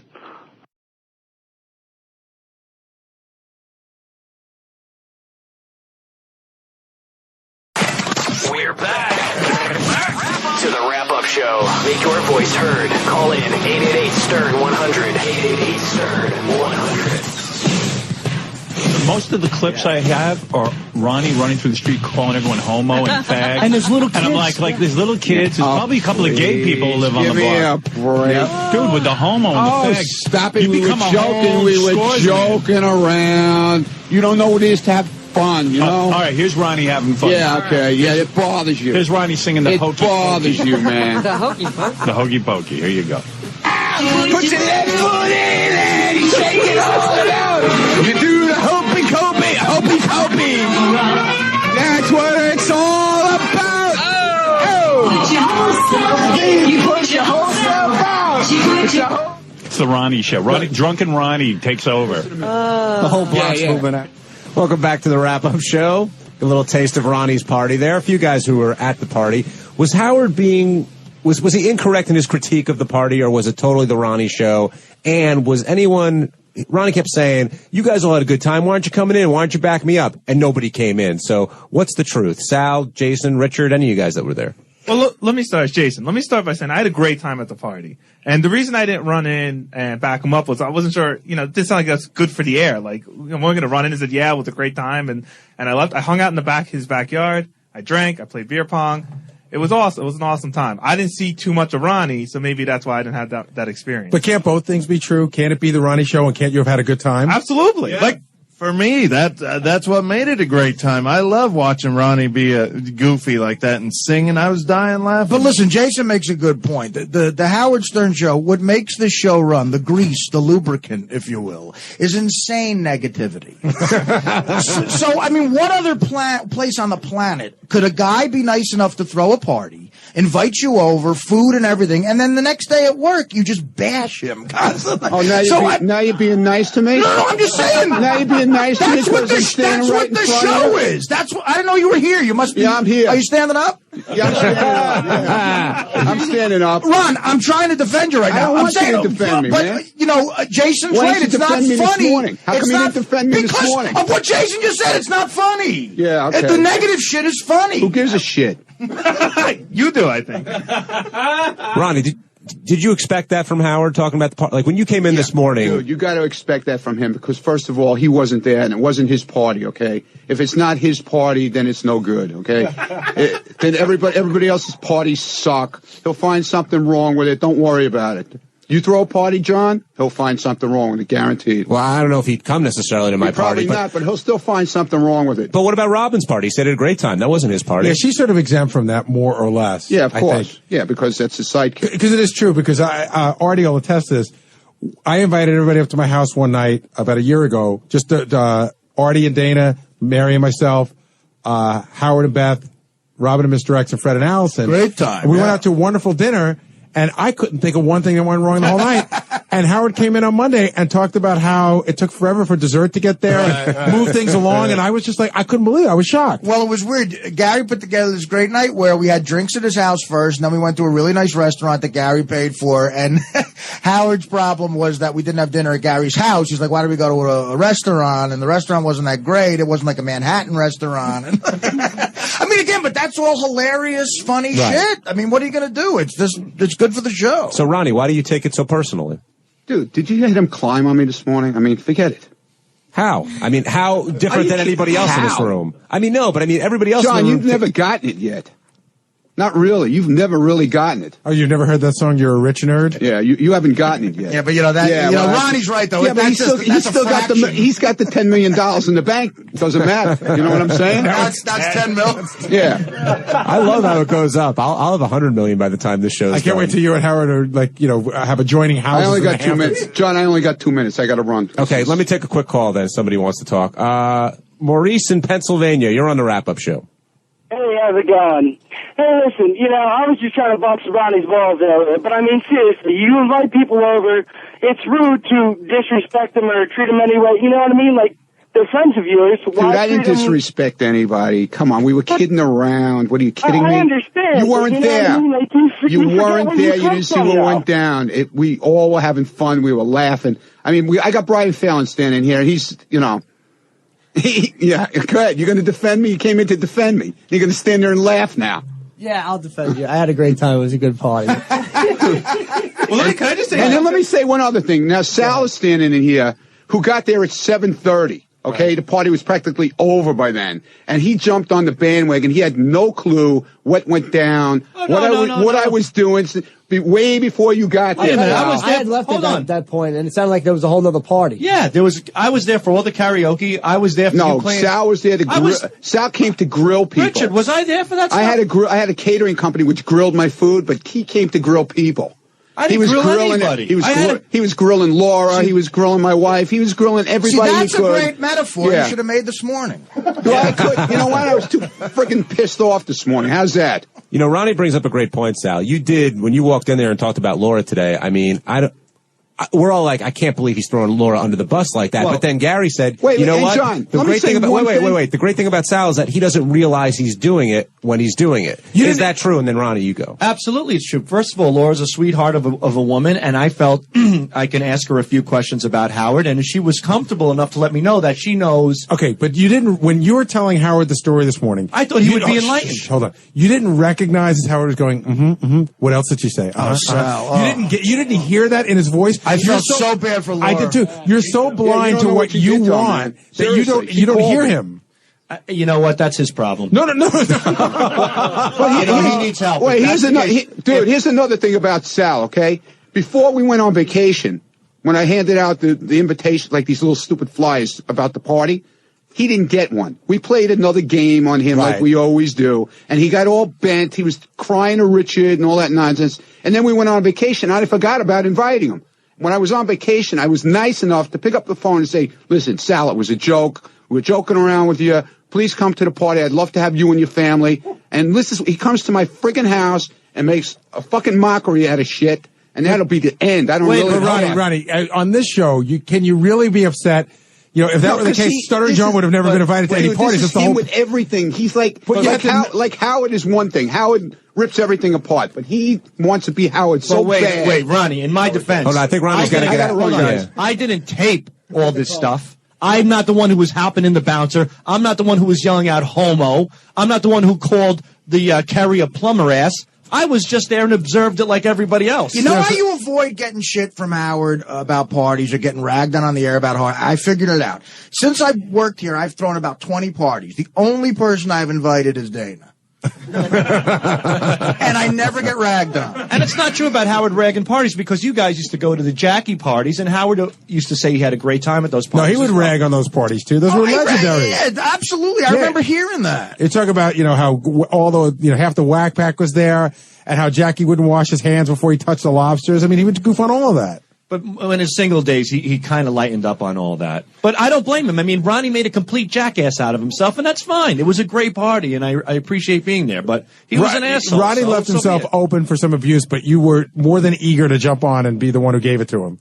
And Ronnie wasn't the only crazy one. I got to say, one of my favorite moments is when Brian Phelan raped SpongeBob SquarePants. Yeah, what was up with that? You know what happened? That was a quick second thing. Is what happened was I took a picture with my kids, and then for some reason he bent over in front of me, so I struck the pose, and they nailed the picture of it. But then I don't know. I was drunk, and then Christy was like, "Do it again, do it again." Some supervisor showed up, was like, "We need to get SpongeBob out of here," and they grabbed SpongeBob and chased him out. SpongeBob had to leave the party after that happened. There's better coverage at these parties than anything else. There really you is. got audio, video, everything, and you really have to be aware of it. I have no audio of Tiger Woods crying at the British Open, but I have audio of Ronnie and the bouncy moon or whatever that thing was. I'll tell you, those little Panasonic cameras, it takes killer video, so I take that everywhere now. By the way, to jump to Ronnie's defense for 1 second, I don't know who started the Kerry underwear thing, but I'd say literally the second that I walked into the party, Richard grabbed me, took out his camera, like, you gotta look at these pictures of Kerry I just took, and he showed me underwear pictures and these pictures, so I don't, it's not just Ronnie that was making fun of Kerry about that. But it was Ronnie who was making fun of her loud enough to be heard on audio tape.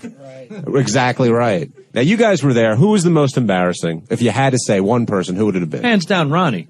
I mean, he's the host of his party, and he's running around like a complete buffoon in the streets. Well, how were the neighbors reacting to all of it? They were loving it. They were big fans of the show. They seemed to have a good time with it. They were all mini Ronnies in that neighborhood. I don't think any of them thought anything strange about what was going on. And my most embarrassing person would be Scott in those short shorts he showed up in and those white fleshy thighs everywhere. Sal, not even you saying to Doug that if you fucked his pregnant wife, your cock would go through her vagina into his unborn child's mouth. Not even that was more offensive. That was slightly offensive, but I don't know. I had a few things said myself, and I apologize to Marlo for that. And and Christine was talking to three guys. What was Ronnie saying about that? Three guys, how she doesn't want to be married to you anymore? We got into the whole wife rap, and all of a sudden, comes Attila the Hun, my wife, coming up the driveway. And as soon as she got into the pack of marriage talk, I left. I wasn't about to get my ass grilled all the way home. So she started mixing it up with Ronnie's son. So he's telling her, if you were my wife, I'd walk around the house with dog shit on my shoes all goddamn day long. And she was like, well, then you wouldn't be my husband. I'm like, I've had enough of this. I just walked away. And in the meantime, Ronnie is pointing, for some reason, to his daughter-in-law's tits, going, look at them! They're great and they're real! So I don't know what was going on. So Sal, to call back Ronnie's brilliant metaphor, he wanted to grill food. Your wife wanted to grill you. Pretty much. Right.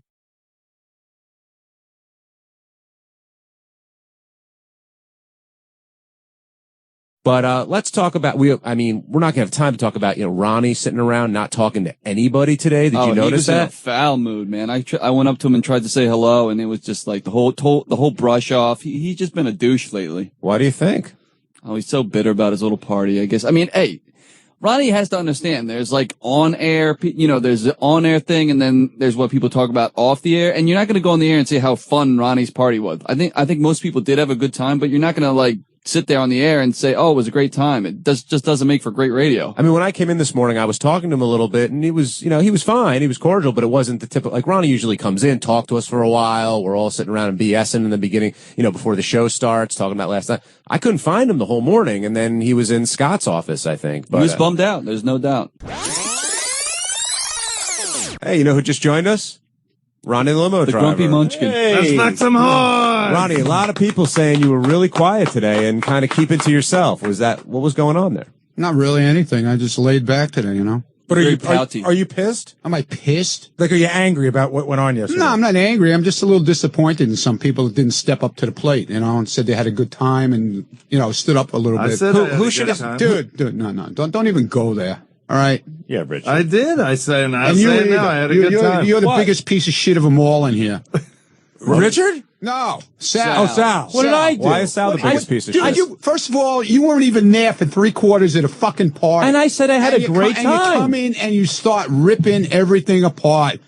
Did you not about play? All my neighbors that they're Jew. No, wait a want to minute. be Jews and all this kind of crap. See what he's doing? No, he's what am I turning this doing? around. You're getting your whole fucking neighborhood against me. I know what you're doing. I said your whole neighborhood. I'm getting my whole Guinea block against me. I didn't say that you did, and that's wrong. That's wrong, you Jew bastard. Yeah, exactly. Listen to me. You were playing soccer with your Italian neighbors. You think you're Italian, Ronnie? It's okay. I'm Italian. You want to be like me? Are you saying Jews are not allowed to deal with Jews are not allowed to play soccer? No, but Ronnie carries himself like an Italian. He's running around playing soccer with them. No, I wasn't playing soccer. If you go there, it's like Johnny Fratto gone wild. Yeah, I wasn't playing soccer. It's all the shit and the ceramics and all this. It's totally. We were drunk but that's fine. Kicking a ball around. Yeah, we weren't playing soccer. You look like a complete asshole, but that's funny. But it's we were okay. having fun. He has an Italian. You were having fun. Now you don't have fun either. Ronnie has join the club. Go Ronnie to the has an Howard Stern Italian club. flag in his backyard. Yeah, right. Yeah. So, were you saying things about Ronnie's neighborhood too, though? Yeah. I remember you said the neighborhood was very, very Italian oriented, and it doesn't How do you seem know? because I'm Italian. So what does that mean? It looks just like my relatives' neighborhoods. How so? How so? It's just the way they're set up. There's Italian people. There's people talking Italian. There's No, the guys houses like Angelo, themselves. You said Vinny. about the houses. The houses look like little villas. They're set up like little villas. The Christmas lights are What up the in hell's July. a villa? What the hell's a villa? Were you saying it was a little gaudy, like over the top? I just said it's like Johnny Fratto gone wild. Listen to me. Some people have a tendency to have tackier houses than others. That's fine.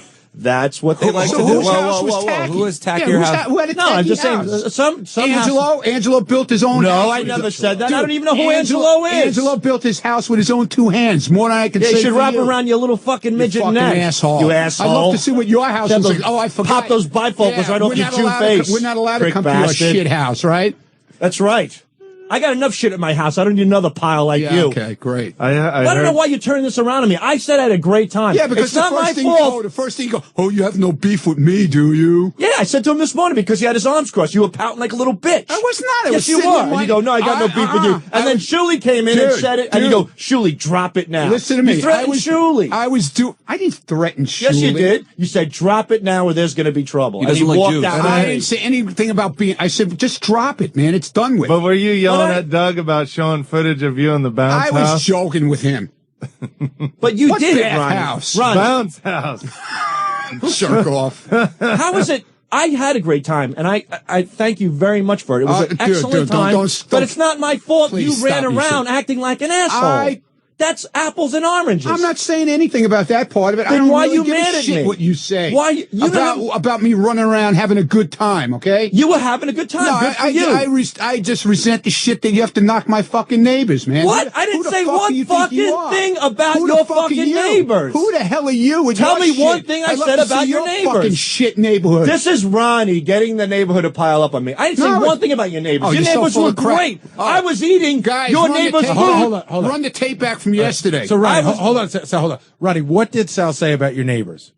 They're a bunch of, my block was a bunch of Italians. Everybody's trying to be Italian on my block. I said you were trying to be No, Italian you said on a block. everybody tried. They're No, all I walking didn't. around with cut-off T-shirts. No, I and they're said all you trying had to the be cutoff Italian. T-shirt. I said you were running around with Yeah, the okay. Italians with a Go cutoff back and T-shirt. listen to what you said. I do. Listen, I'm Italian, you stupid douche. I know Italians. Yeah, you're It's the something big that you expert. wish you Yeah. were, you Yes, asshole. yeah, I'm wishing it. How does Ronnie try to be Italian, Sal? I mean, be specific. It's just his whole demeanor, the way he carries himself. He's not your Excuse me, typical I walk Jew. around like a fairy with little fairy princess shoes on, all right? That'll make you happy? I don't know why you're turning this on me. I said I had a good time. Your neighbors were a lot better than you. Good. They were great. Tacky. His neighbors next door were giving me sausage bread and food and everything else because Ronnie's was all cold and shit. You know what I started So get- what do you want from Yeah, me? well, if you get there at 7:30 at night when the fucking party starts at 2 o'clock, what do you expect? You know what I get out of this, Ronnie? I was thinking about this. I understand why you're upset, but No, also, that's not even why I'm but also, upset. when you invite Sal to a party, isn't there the expectation that he's going to come back almost the way John used to run back to please Howard? I got to bring Howard Yeah, well, I information. know that. I understand that part of it. But he goes overboard. Where'd I go overboard? He insults the shit out of people. I didn't insult. I didn't call that fucking girl plumber ass, you douchebag. And then who called that girl plumber ass? Who made fun of Steve's diabetes? Did We were I do joking that? around. Oh, well, I didn't that's see anybody mean. walk out. That's mean. All I said Yeah, was okay. you acted like a drunken asshole, which is a fact. But you said somebody had diabetes. You made fun of it. You called that girl plumber ass. How insulting is that? You pointed to your daughter-in-law's tits, said they look great. And meanwhile, everybody was having a good time. You were the one saying all that stuff.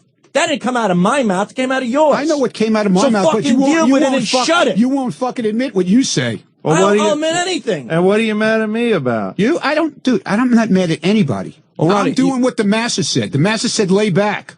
I'm laying back. Ronnie, I'm doing my job. Wait, let and me I'm ask going Ronnie. home. Let me ask Ronnie a question. Ronnie, who else? You said nobody stepped up who had a good time. Who else? I mean, Sal and Rich, you talked. Everybody was there, dude. I mean, it was the whole back. The whole said back on the room air was I there. did. Ronnie, you but think somebody come and say, "Oh, gee, nobody got." So we were just joking around. We had a good time. But Ronnie, I said yesterday I had a good time. We had a great time. I said I had a great We had a time. blast. We had a blast watching Dude, you I be don't count what an you idiot. say. Yeah, but 'Cause why? First I didn't tape you. First you ripped the whole thing apart, and No, then, I didn't. Then you go and tear me apart. But I didn't. I didn't rip the place. First of all, I didn't tape you. I didn't come I with a didn't ask recorder.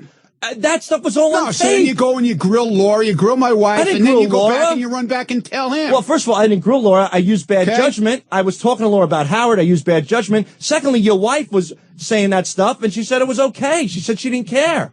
No, she didn't care. I know, and she's a great woman. I have nothing against her, but that's not my problem. If you're on tape, running around drunk in a bouncer, throwing Having kids a out, good time. cursing on a karaoke machine, I didn't do any of that. You did it. Dude, and I'm sorry that you made an ass out of yourself, but you have Okay. nice I neighbors, a didn't make nice an ass wife. out of myself. You do have a nice Only in your daughter-in-law. eyes. Your For the- son is a for the great air. guy. For the air, What's I made- for the air? for You the did air, it. I It's made on an ass tape. out of myself, okay? It's on tape. See, that's one of the other things. I heard that you were upset that people taped stuff and brought it back. Is that No, true? no. You don't mind that people were the taping? only thing that I was upset about is Shuley set me up with a lot of shit. Now, what is that? What do you mean by he set you up? Because he was part of it.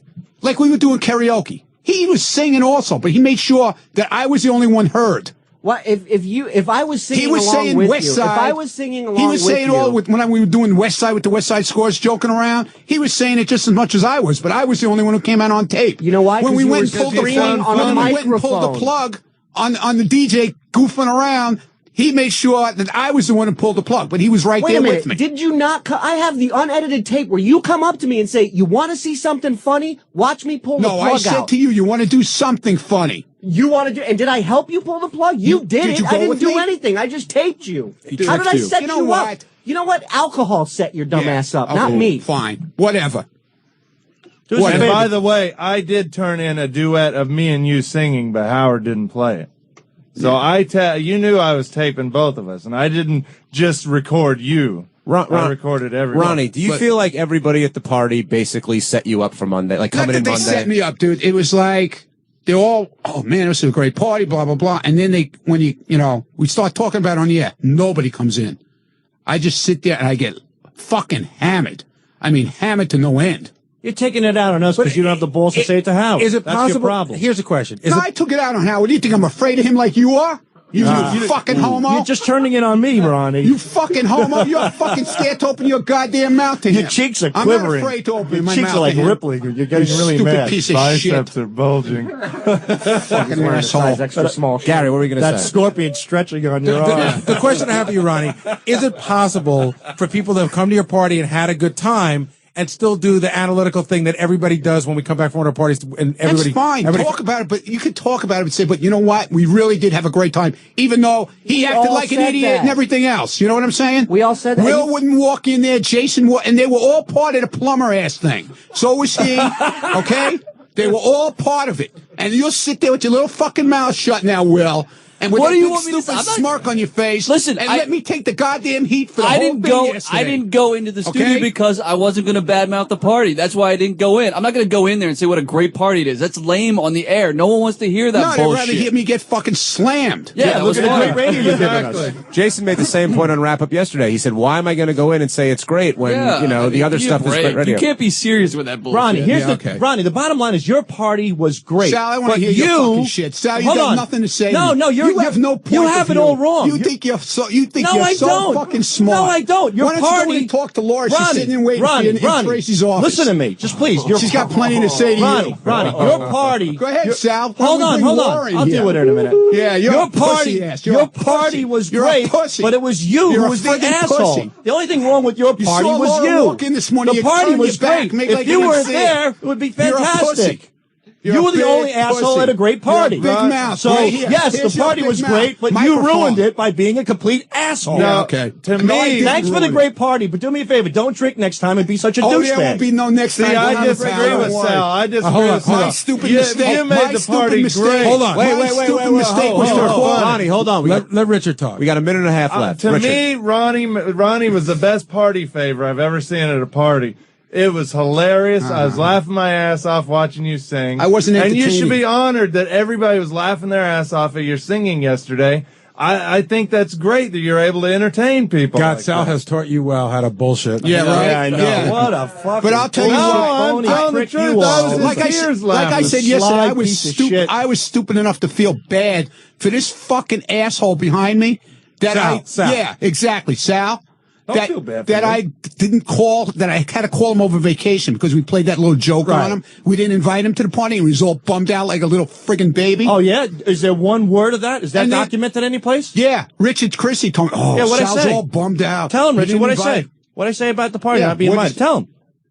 What'd he say? You said you didn't care, right? Yeah, that's not what you told me. That's not what you told me. See, you lied. I didn't say one word about your party. You bullshit. He is lying. You were bummed out about it, Sal. I was bummed, but I didn't whine or bitch or anything. Yeah, I said he didn't invite me. Fuck it. I'm not playing this card. See, I got different stories. Sal, did you have a good? I'm glad you invited me. Sal, did you have a good time at the party? Now I know you're an asshole in the studio and at your house. Sal, did you have a good time at the party? Great time. Ronnie, did you have a good time at the party? No, it sucked. I had a great time setting Ronnie up at the party. Great party. Guys over there, did you have a good time at the party? Yeah.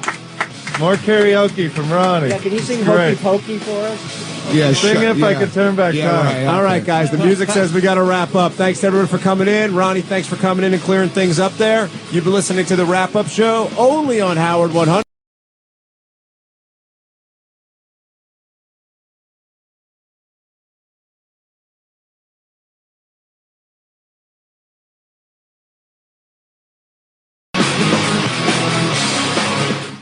Last night, now I'm working 24 hours a day. I'm totally glued to the radio during the news, and then the 7 o'clock show came on. Angry Black versus King of All Blacks. Right. See, I got to get a house set up. That's my problem. Yeah, you got to get this thing in your house.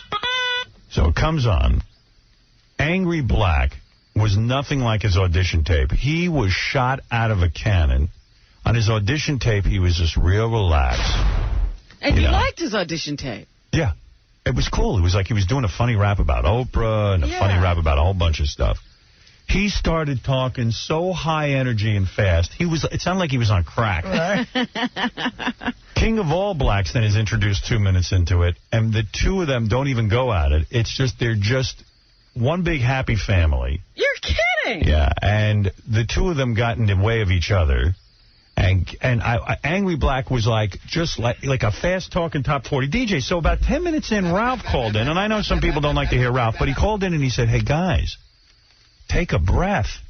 Slow down. And I was like, wow, thank God Ralph's saying this to them. He's right. Slow down and have a conversation about one or two topics. You're flying all over the place. Yeah, what happened? I thought he had a plan. I think the pressure got to him, and like Tim said to me, Angry Black was like on fire. I mean, like he was just, his eyes were popping out of his head. Rat-a-tat-tat. Rat-a-tat-tat-tat. And King of All Blacks, I don't know one thing he was saying except for when he announced he's HIV positive. What? Yeah, that was pretty stunning. Is he really? He goes, it was a joke. He goes. It was unbelievable, though. It was great.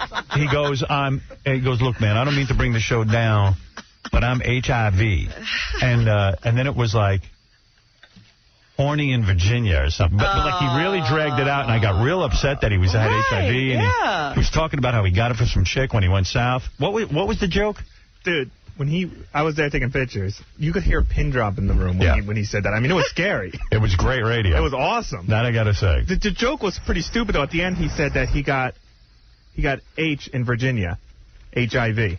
He said he got it down south. Yeah, but what is H? H? Oh, yeah. Okay, you can't say that on this kind of radio. But anyway, so he made a joke. Right. Then later on, the show's going along.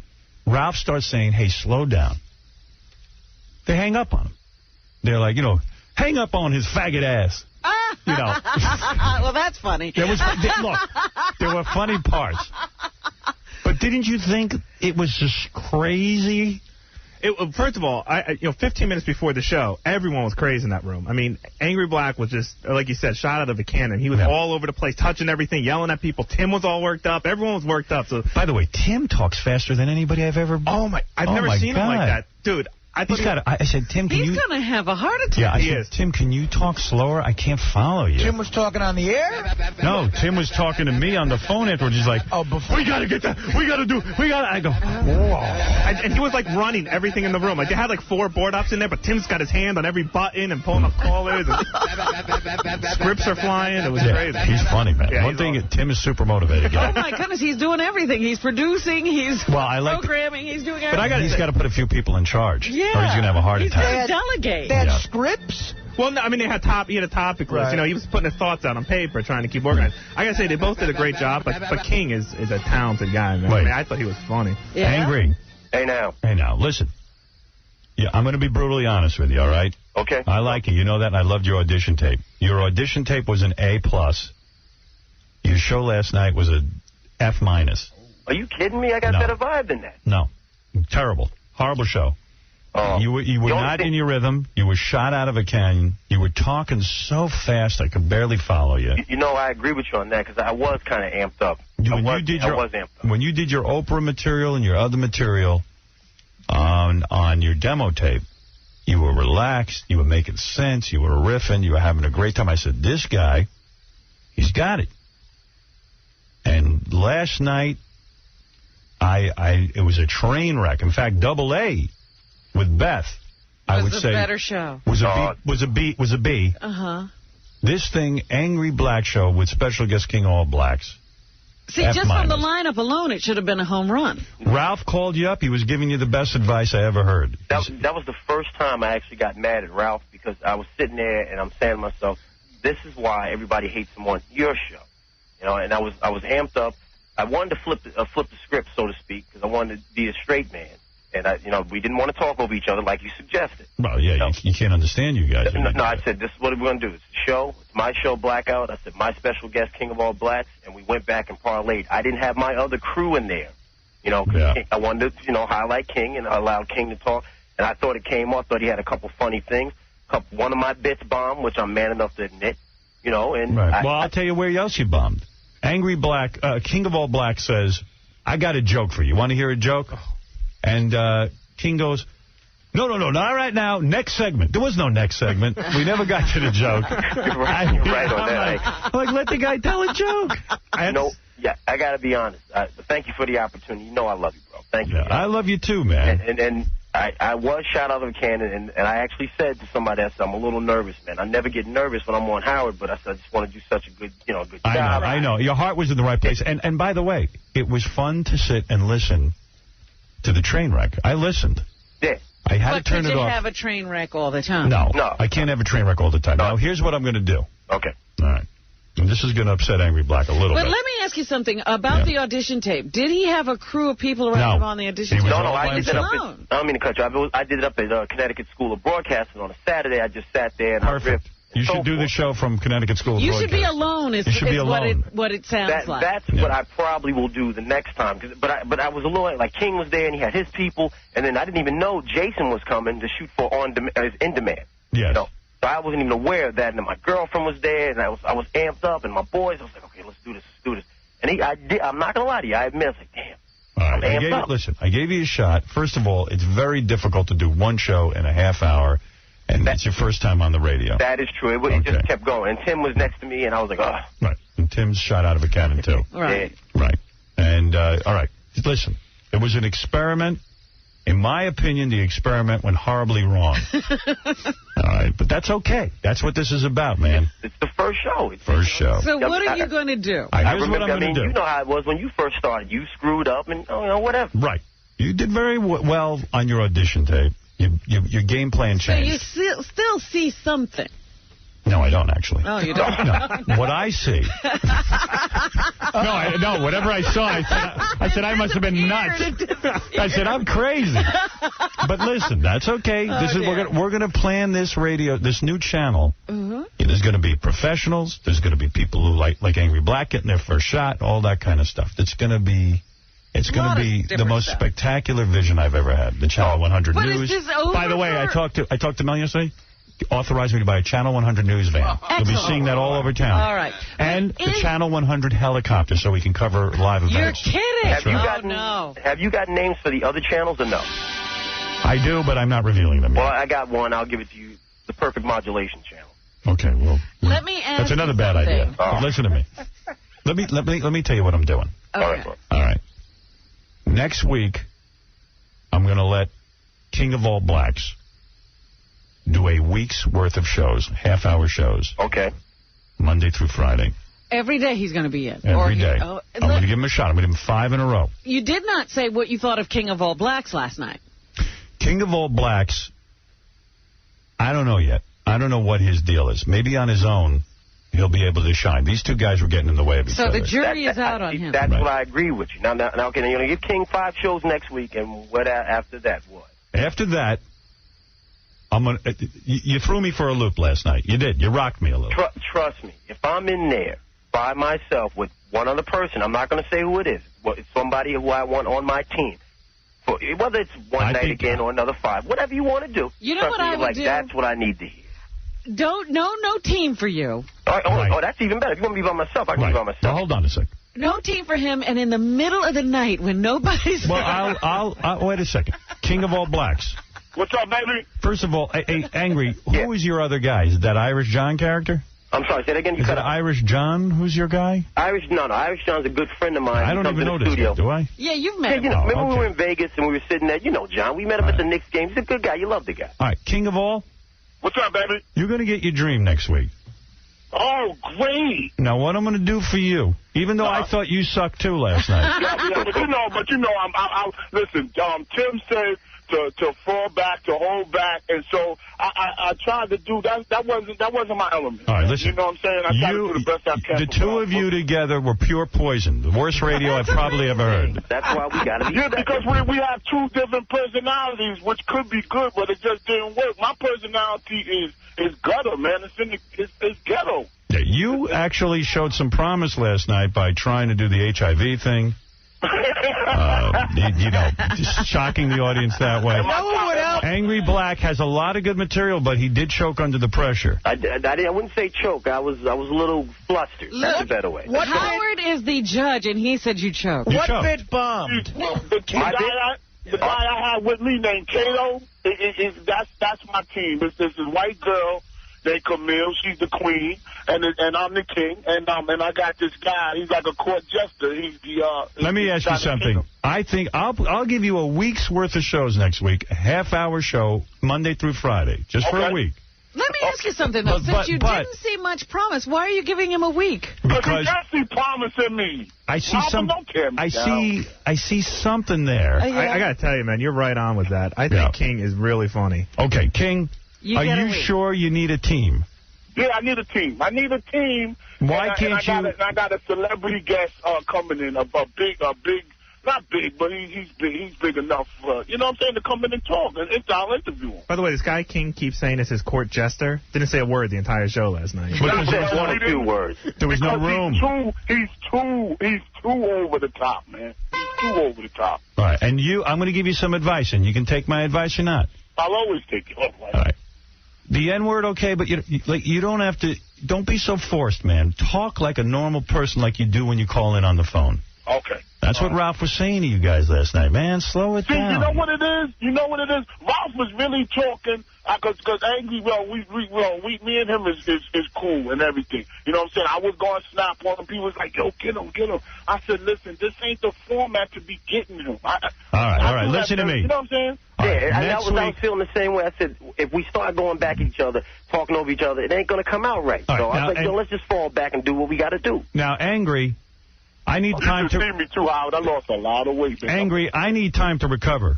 Oh, come on, so man. I'm gonna leave you out there for a week or so, too. I'm gonna have some conversation with you. Okay. Because I'm telling you, I was a little amped up. So Angry, don't grovel. Just sure you're right. And hang up and say, yo, thank you. But don't beg no more. Now, see, this is where you make a mistake. You start begging. No, I'm not begging for nothing. I'm just saying I'm happy for the opportunity that I had last night. And I'm happy for you were my first guest. And, and next time, as under Howard's instruction, it's just going to be me. And I'm like, let's go. Thank you for the call. Yeah, and all right, so Angry, I'm going to get in touch with you. I will give you one more shot, and I want you to do it by yourself. You got it. That sounds very good. And don't overthink it, all right? So you're done. At least for a week or two. A week or two. You go sit down and relax. He wants people to forget last night. We're going to try and... I mean, there were people, after the show ended, we went down to a local bar, and there were employees from Sirius. And they said it was good. Yeah, well, because they're all high on crack. Let me tell you something. The show was an F-. I'm not even ever going to replay the show. Oh, wow. How was my performance? You were horrible. You were horrible as well. You were as bad as him. Be honest. I'm being honest. You were horrible. The two of you together are poisonous. How about my top 10, my top 5? Terrible. Horrible. And Artie just asked what bit bombed. After King did his top 5, I did my top 5. And your top 5 was even worse. Okay, that's what I'm saying. Yeah. I was like, oh. I mean, what is the top 5 of what? I had a top 5 list of the things a nigga can't keep in the United States of America. It wasn't even fun. Give her the list. All right, I'm going off the top of my head. I'll have it in front of you. Number 5. No, don't do that again. Number 5, a driver's license. Number 4 is freedom. Number 3 is life. Number 2, good credit. And I forget what number 1. And I think I should forget the bit also. Oh, man. Yeah. Top 5 of bits you should never do again. Now. It was horrible. And then one guy was worse than the next. And what was the King's top 5? King had a pretty good Rosa Parks rap, I thought. He was rushed. Yeah. The Rosa Parks joke worked. That Rosa Parks joke worked. I said that she fought for black people to sit in front of the bus, and when black people get on the bus now, they go to the back. Right. And I said about Rosa Parks, I said, being that she passed, I hope they don't bury her in the back of a cemetery. Yeah, that was a really bad joke. I don't mean like poor taste. Poor taste I can deal with. It just wasn't funny. Yeah, what is happening with you? And then you were congratulating yourself on that joke. And then King of All Blacks showed some promise in that his Rosa Parks rap was interesting, that black people choose to still sit in the back of the bus and not use the front of the bus. That was interesting, and I like that. So based on that, after listening last night, King of All Blacks next week on Channel 100. We'll have a half hour Monday through Friday. Okay, and I'm on the shelf for a week or two. You're on the shelf for a week or two because you really need to sit down and think about it. Okay. I'm talking about life and where you're going. All right? It ain't that bad. It was bad. You need to rethink everything. It was bad. No amount of... I'm just kidding. Nah, I was going to say, because last night we were all congratulating everybody. I know you were. I'm just kidding. I was so sick, I actually tuned out before the end of the show. Oh, wow. I mean, it was... You know when I get, like, weird, I go, I better not listen to these guys. I'll get bad on the radio. Right, that's how bad it was. You thought you would lose your power. You guys were so bad. Howard, for my second show, I want to interview Beth. You interview who you want. All right, bet. All right, good. You got to book her first. Yeah. By the way, and we got to call my parents later. The programming, even you read the programming notes wrong. Tim was right there. I read the copy right in front of me. Well, Tim don't even know that. You messed up. Sour Shoes is on for half hour night. My parents are doing an hour Thursday night. Right. I was reading what was on the copy. Tim was blaming you. Oh, wow. That guy don't know what he's doing. Throw the nigga under the bus. Oh, you were thrown under the bus, brother. Oh, wait till I see him. Oh, my God. Oh, that mother. Oh, that nigga. I knew it was Tim who wrote it down, too. I knew it. And he highlighted, we were in his office, and he's highlighting, saying, okay, now listen, you got to make sure you got to read this. You know what Tim's problem is? He's so high on that highlight stuff, the smell of it, that he can't think straight. And I swear, Jason will tell you, you'll see the tape. I'm reading what he put in front of me. I hear you. I knew it. He was, and you're not joking about, Tim had everything color-coded highlighted, too. The red highlights, yellow highlights. Oh, no, he's one of those program directors with colors? Yeah, he's into clocks, man. I like that, though. I like that he got clocks. He's awesome. Hey, Howard, man, I got to go. My mother's here. I got to talk to my mother. I love you, man. All right, you're on Monday through Friday. What time you want to be on? You want to be on after the news, or you want to wait till 7:30 or 8? Because I'll have other programming. Can I call back in like a couple hours and tell you exactly what time I want to be there? Yeah. All right? Later. But I got to check with these two people. All right, King. And that white girl that he's got on his team, Camille, that's a banging white girl. She's you'll see, she's really good looking. Big fat ass and calves and stuff. Nice looking white girl. Got a body like a nigga. Well, see, when you talk like that, you're good. Oh, see, that's all right. Trust me. Got a body like... Is that what you know call what it was? a chick? My girl was there, and I mean, you'll see the pictures on howardstern.com. My boys was there, and I was like, all right, let's do this. I'll post the pictures. And do you think I should rerun their show to show people how bad it was? You know what? I would like to you know, you got to understand something. When you first got into the business, you screwed up and everything.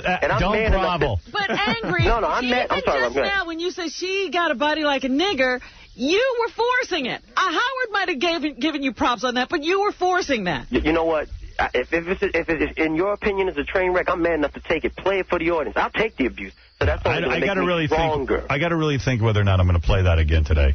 All right, well, you can chop it up, but it'll only make me stronger, only motivate me, and I'll sit tight on the shelf, and I'll go back by myself, and you're going to be like, now, see, this is what we're talking about. You took the criticism like a man. I admire that. Got to take it like a man. You only get one shot in life, and I screwed up the first time, in your opinion, and I take whatever you say to me regarding radio as gospel.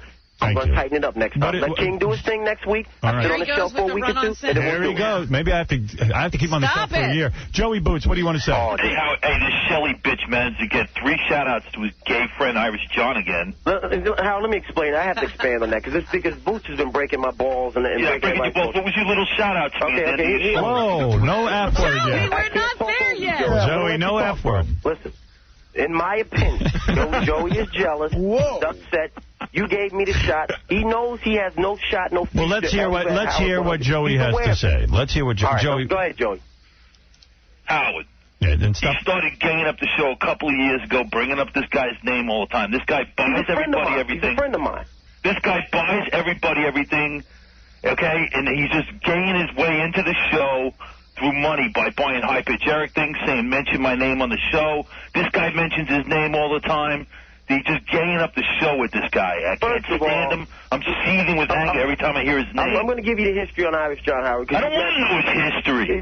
The deal is, John's a nice guy. I met him at John's birthday party in the city. He said, yo, you like basketball? Yeah, I love basketball. Listen, man, you want to hang out? He's a good guy. All right. Listen, guys. Listen. Not this is the battle of the nobodies. He's a stand-up guy. We don't even know who we're arguing about. Irish John is not known. Evidently, Irish John. I got to pot them down. Yes. yourself about what you want to do in life. Stop Look, being Angry, don't shut up. What is this thing with you and failure? That's what you're connected to. Nobody even knew what you said, dude. You're a failure, Joey. You're a failure. Yeah, I'm a failure. As And at much one as you time in are. my You life, just got I an was a F-minus, failure dude. also financially and emotionally. But that is fun. Dude, you just got an F-minus. But you weren't even on the air, and you're not going to be on the air. I was on the air. Look. I got props from Howard. Thank you very much. Apparently you weren't listening to what Howard said. I'm going to sit on the shelf for 2 weeks. And then I'm going to come back by myself with the bandit. Hey, he just told you to take 2 weeks off, and you're still talking.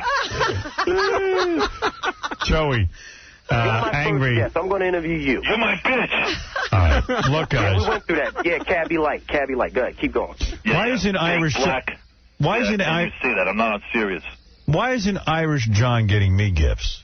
I don't know. He's buying everybody else gifts. You know what? He's often thought about this. He's like, I don't buy Howard. I don't want any gifts. He's got the world. All right, thank you very much, guys. And Angry, all right, better luck next.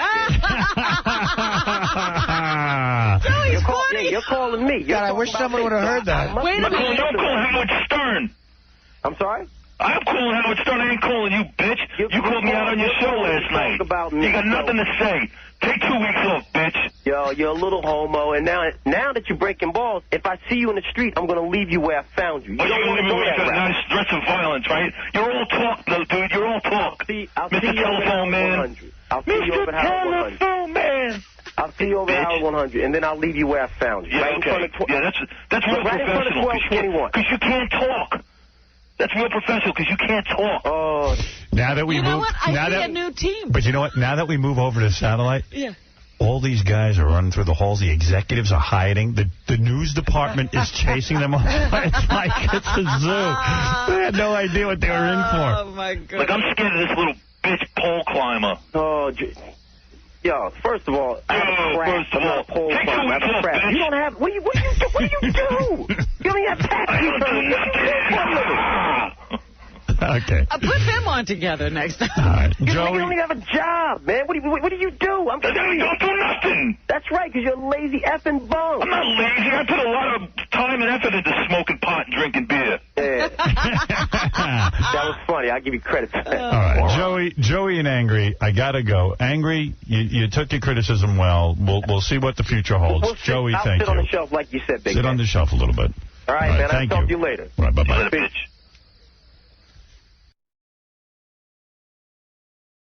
Porno angle on this, Richard. Like, why show the mom with the daughter? And like, talk about her as a baby.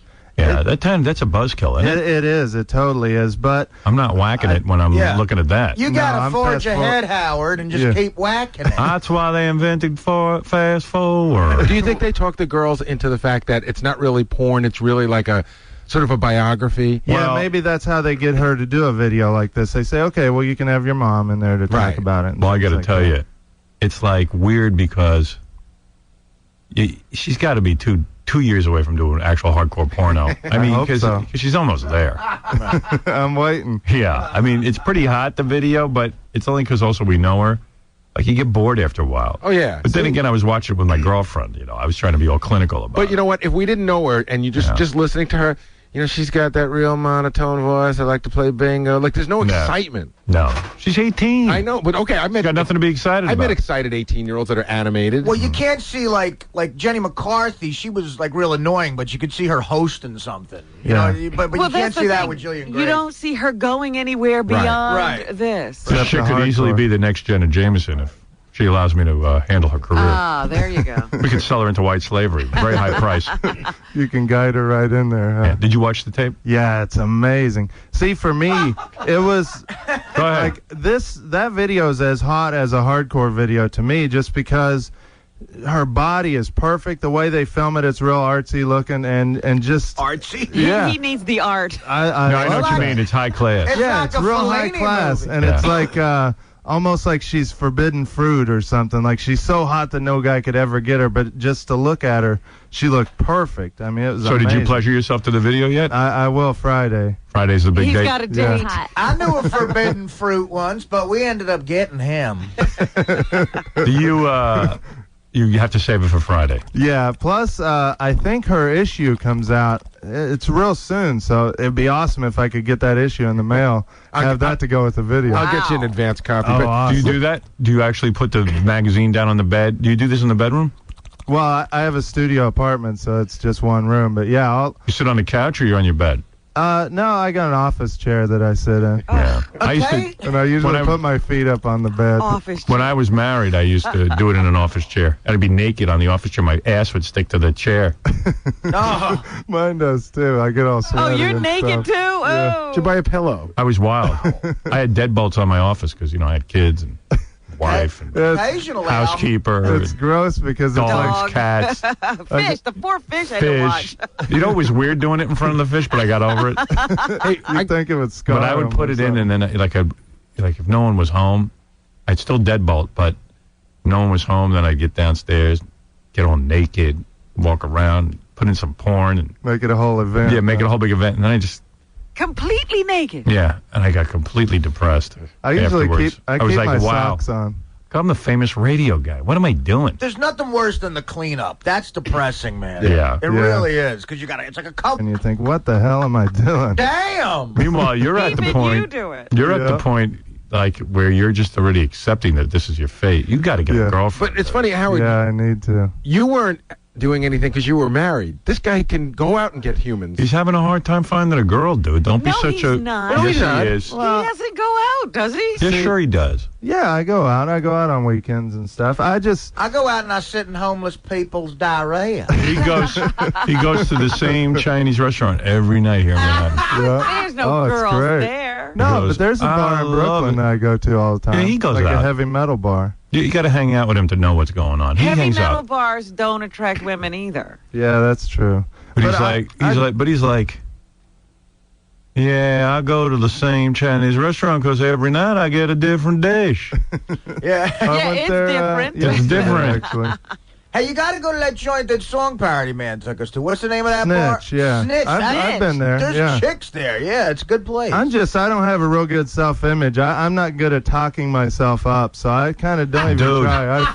I figure I'll just go home and do it myself. Keep your mouth shut. Do what Benji used to do. Benji was all over that internet, man, picking up chicks before he had a girlfriend. Used to get chicks all That's the time. depressing. I'm sorry. Because you know what? In my mind, I'm kind of like Richard. I'm like, oh, great. I'll pick her up on the internet, which I was bad at anyway, because I used to go in chat rooms and I'd have to tell girls I was Howard Stern because otherwise they ignored me in the chat room. I have no idea why I'm such a horrible... Rap at all. I have no rap whatsoever. I'd go in chat rooms and go, I'd be like, Al. And I go, yeah, my name's Al. I'd even lie about my age. I'd say I was a former male model, and chicks would blow me off. Those are the lines of a liar. Right, That's funny. We should all go to a chat room where the playing field is completely level. And see who And then I'd say, awesome. I'm Howard Stern. And then all of a sudden, like, prove it. And then that would go on for an hour. And then once I proved it, How do you prove it? you have to answer rapid questions. Like stuff that only hardcore fans would know. And then once they believe it, then chicks will talk to me. But I'm with you because then I'm thinking in the back of my mind, once they meet me, they're going to think I'm ugly. Yeah, that's the way I am. What's the point of wasting time on the internet? But if he went to a club... I don't know how Benji gets past that because once these chicks see Benji, I got to figure they head out of there like Herman Munster's What does house. he tell them? What do you tell them? Well, this was a while ago. Is them leaving? The trick is, it's not for a date or anything like that. It's purely for sex. Oh. And they put enough investment in it that at the very last moment they see you before it happens. Right. I don't get that. What do you see? You have internet stuff. You mean What do you show up with a bag on your head? At their place. you show up at their place and bag of it? I know what he's saying. He's saying that by the time you've had this chatter and you're all worked up, they're not seeing you till you show up at their place. I'm and at that sorry. time, they just want to do it. Please, I don't believe And that. those chicks looked at Benji and went for it? I'm telling you, and there's a lot of guys out there know this. There's extremely hot girls that you could never pick up in a bar. Yeah, but you know what, Ben? That you could never meet at work. Here's my Wait, let me Through hear the this. internet, Wait, you're talking over the guy. Yeah, go ahead. But through the internet, you could get girls, extremely hot girls. And you got extremely hot girls. Yes. Well, his girlfriend is beautiful. I don't know how he met her. That wasn't through the internet. Yeah, but are there really girls that just want to go out and have sex? I haven't ever ran into a and girl. New York is the perfect Most of place them for are that. into romance and dating, and it takes a month or two. That's the hardest way to do it. Yeah. Yeah, but I see the thing that worries me about Benji's theory about they just show up and by that point they're so into it is like, I mean, like, if I ordered Benji, wait a second. You didn't pay these chicks? No. Nothing. There are you will get rejected sometimes, but if you do it, you know, like 60% will do it. Like you'd show up at the door, looking the way you do, and the chicks open the door, and they just don't close the door. They let you in. Some close the door. Wow. Like, And let me ask you, when they close the door, how's that feel? And you know what? To be honest, Yeah. usually the ugliest ones are the ones that close the door. I believe that. Now let me ask you something. Robin brings up a good point. What do you say to these chicks? It's no. What do you mean? It's no. No, like when you're introducing yourself and you're saying it's all about sex, blah blah blah. What are you saying to them? I'm just good at talking. Do you just walk right in and have sex, or do you have to kind of lead up to You that? usually talk for about 2 or 3 minutes, and it starts very quickly. Yeah. Really? How many times did you do that? At least 10? No, more than that. Wow. Wow. I'm saying at least 10. Yes. Wow. But how many times did you do it? Like out of 10 times that you had sex, Right. how many times did you go to somebody's house and they closed the door on you? Just a couple. Yeah. See, that's hardcore, man. I could never muster up the courage to do that. I'm just too insecure. And I would never say the Howard Stern show because then it's really embarrassing if Right. you get rejected because they know who you are. See, but if I ordered a pizza and someone showed up with, like, you know, a hook rug, I wouldn't eat it anyway. I'd say, Does Benji actually describe himself? I'd say not. I expected a Yeah, pizza. do you tell them man. you're fat before you show up? Yeah, but you play it off in different ways. Mike? I'm not fat. Maybe that's what I should do. I should chat with chicks on the internet and send them a picture of like a monster or something. And then when I show up, I'll look like a supermodel. This yeah. is me. So, anyway, getting back to the Jillian Grace tape. Oh, she's stunning. So you'll sit in your leather chair, and occasionally, if you can get the magazine going, what do? You put the magazine down like on a bed? Well, I got a music stand that I sometimes I'll put the I said magazine he's on. got something to prop up the magazine. Do you really? You have a music stand? Yeah. Does it have that? Did little you buy the music stand just for your porn, or you had it when you were a drummer?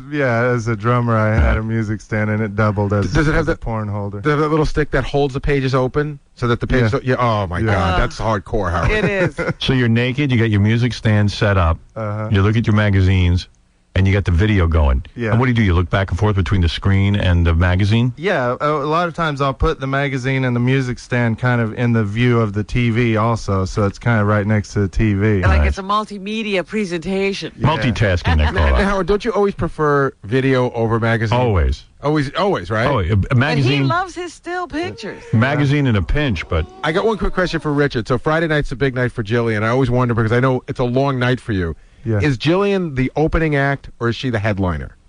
She would be the opening act, definitely. right, because you're most anxious to see her. Yeah, It's 'cause new. The And first time's the best.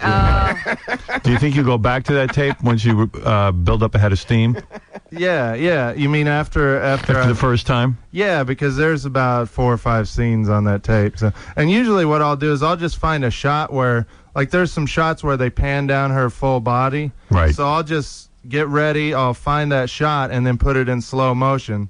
So that shot lasts about a minute, and that'll be enough for me. Good for you. A minute. There you go. But there's a qualitative difference. You can tell the difference from the first time and the millionth time you've pleasured yourself to these girls. Oh, please. Yeah. Can you watch the same tape twice?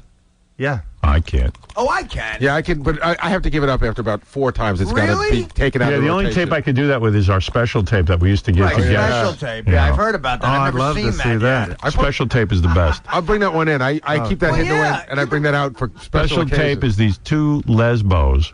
I think they're French, and they're in a hotel room, and it looks real, like it doesn't look like porno. It's definitely like, at least I want to believe, Amateur home like video. amateur home video. And these are 2 of the hottest chicks, and they start to go at it. These 2 chicks, and I totally pleasure myself to that.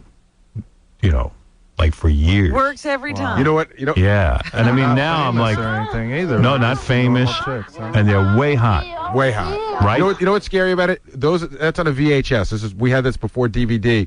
Like I know, 22:30 is a good part of that Yeah. one. 31 minutes is it? Like I know where the good Well, parts I are. know. All I know is Right. these chicks look they're not big fake implant chicks or anything. They look They're like regular girls. they look like Girl regular next hot door. girls. I've been being promised special tape for about 4 years now, and I haven't. No, I'll bring it in. You know All what, I Garrett? have to say is you better dump it off on a DVD Well, I was before gonna that say, tape disintegrates. yeah, I just bought a DVD recorder. Okay, so. I'll give it to you, and you make copies for And everyone. if you want to write down your favorite times, I'll put to where you can go right to titles. that time. Like Excellent. chapters. You can Yeah. title it? Hey, make chapters. That's great. Special tape titled? Yeah. All right. You know what's great about Well, first of Special all, edition.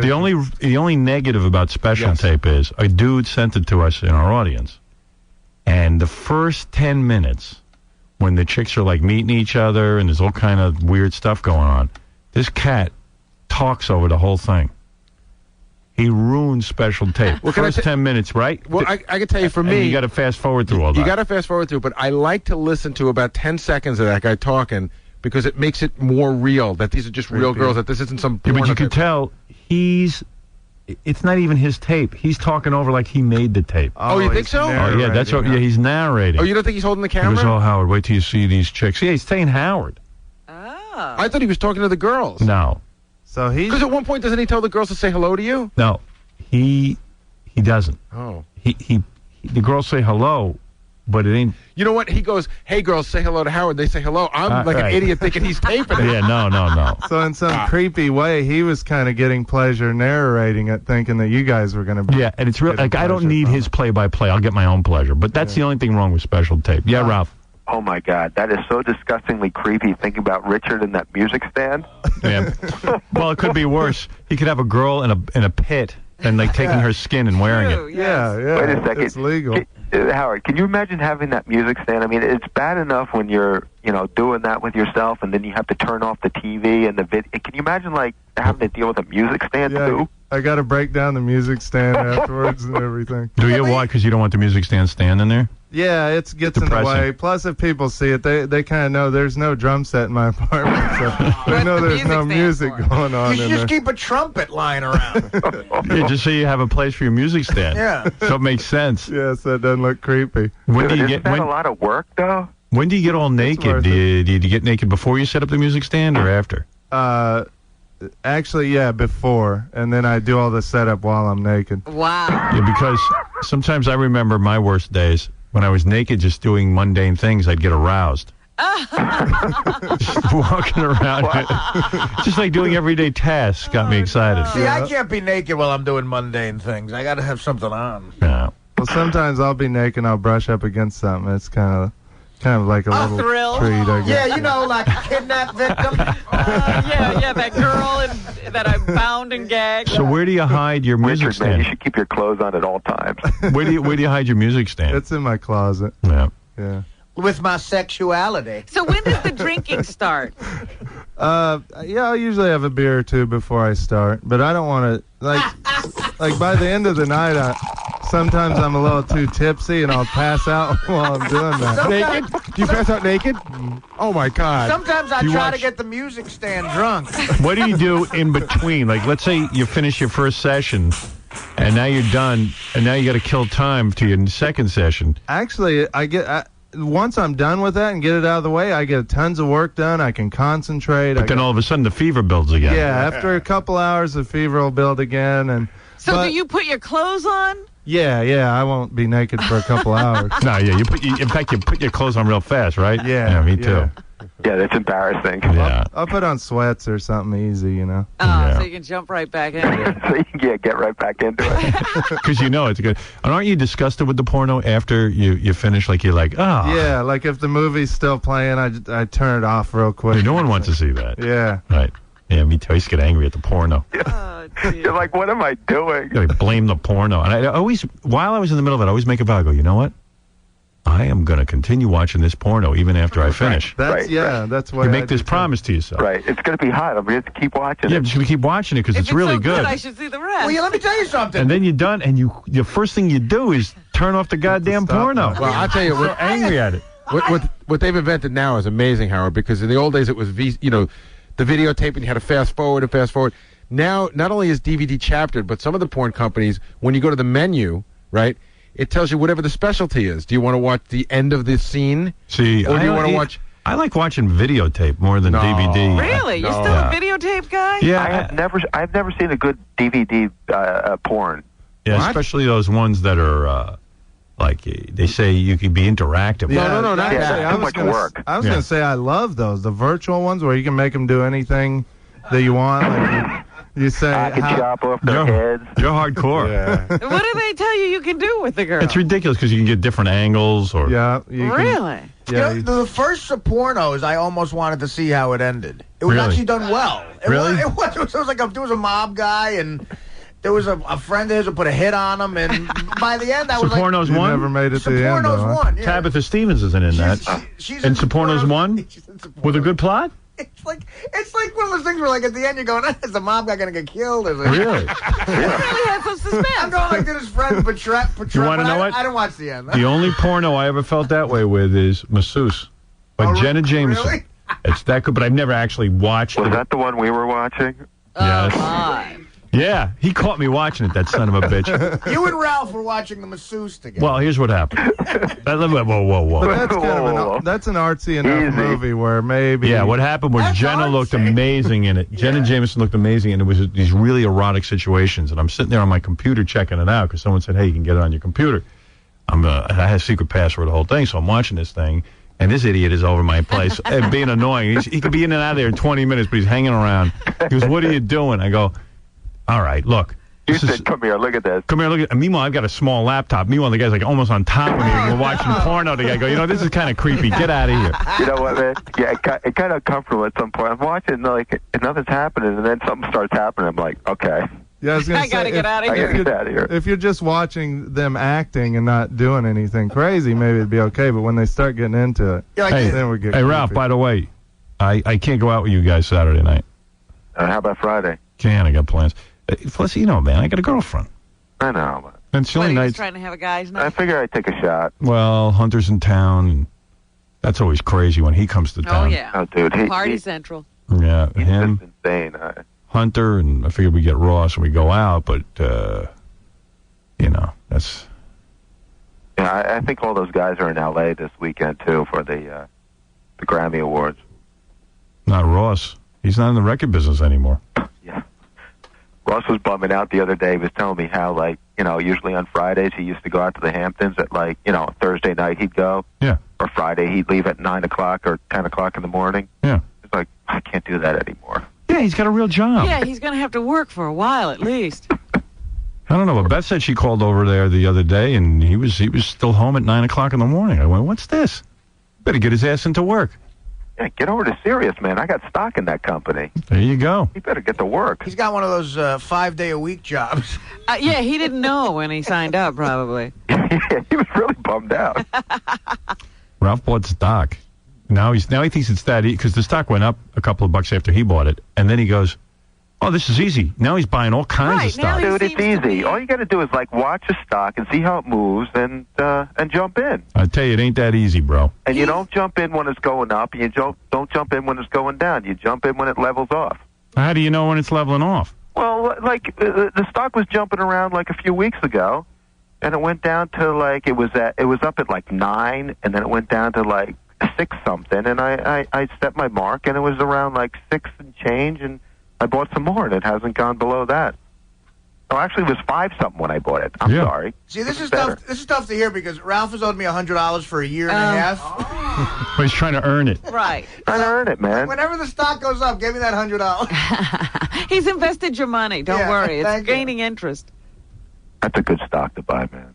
Well, Ralph was like, when I signed the deal, he goes, how come you never told me in advance? I go, because that's a violation. You can't tell anyone in advance. You're not allowed. So he goes, I'm going to go out and buy something. He wasn't going to buy any, he wasn't going to buy it. And then he bought in at some point, and then it went through the roof. Yeah. And then he went crazy. He got into the stock market big time. Yeah, now he's like completely invested. You know what, too? When it went through the roof, I was almost going to sell, but I was like, you know what? I'm in it for the long haul. I'm not going to start selling. I just want to keep buying. Meanwhile, I watch. I actually didn't see this, but we got a copy of it. It's one of these CNBC stock shows, and this woman comes on, and she's like, "Well, I got to take a break anyway. I can't do this rap now. I'll do it later. All right, hey, I got to go. Well, what's the rap? How's it affecting my stock? Get off the phone. Don't worry about your stock. Go do your research. Yeah, go figure when things are leveling off. I got to go watch Bloomberg. I'll be right back. All right, goodbye. Anyway, I got to take a break. Ralph thinks you're bailing out on regular radio. He's lucky you are, because the stock is going. Well, yeah, first he said.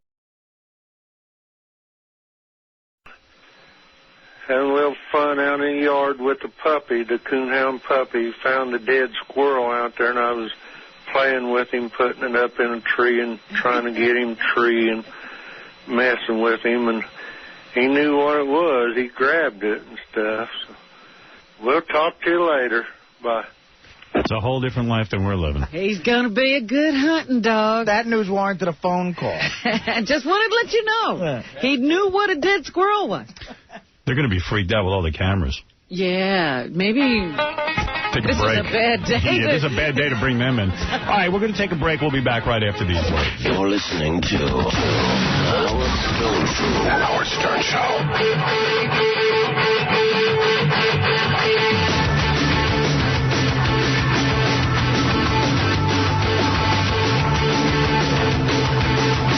When I was last on the show, Howard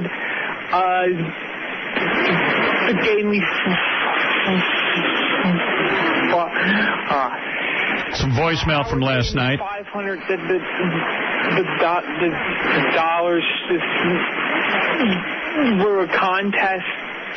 This goes on for 3 minutes. Remember last time he was in, I gave him $500, and then I gave him another $500? Yeah. I think he's complaining I gave him too much, and he wants to give the money back. Is that right? I mean, he's such a sweetheart, this guy. But, man, it is so annoying to sit through this. What? Sounds like he's in a hurricane or something. Yeah. Like he's out in the storm. I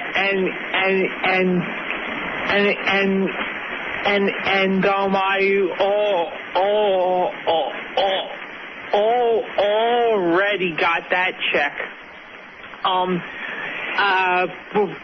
But do you listen to this all the way through? No. Yeah, me neither. He's kind of like Eric the Midget, leaves me a lot of voicemails, and they go on for about 9 minutes, and I can make about 30 seconds. Ed Bradley. Do you fast forward to get to the end, maybe? Ed Bradley needs to interview him. What is it? You know, I was saying that voicemail actually has been sitting on my voicemail for about 5 days, and I've tried to listen to it 10 times, but I don't have the time. So it just so happens 60 Minutes videotaped me listening to my messages, so I finally heard the whole thing today. Yeah. You didn't want to cut him off on 60 Minutes. No. That'd be the whole piece. Can you imagine that that's the piece? You're listening to your messages, this 3.5-minute piece? today I got another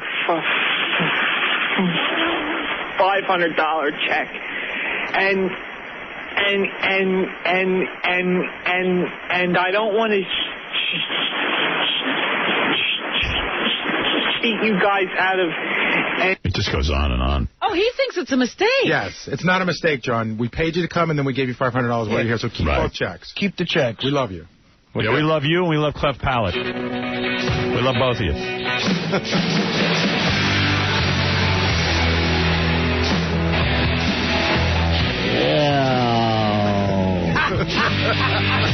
Oh, yeah. Roll the back to what?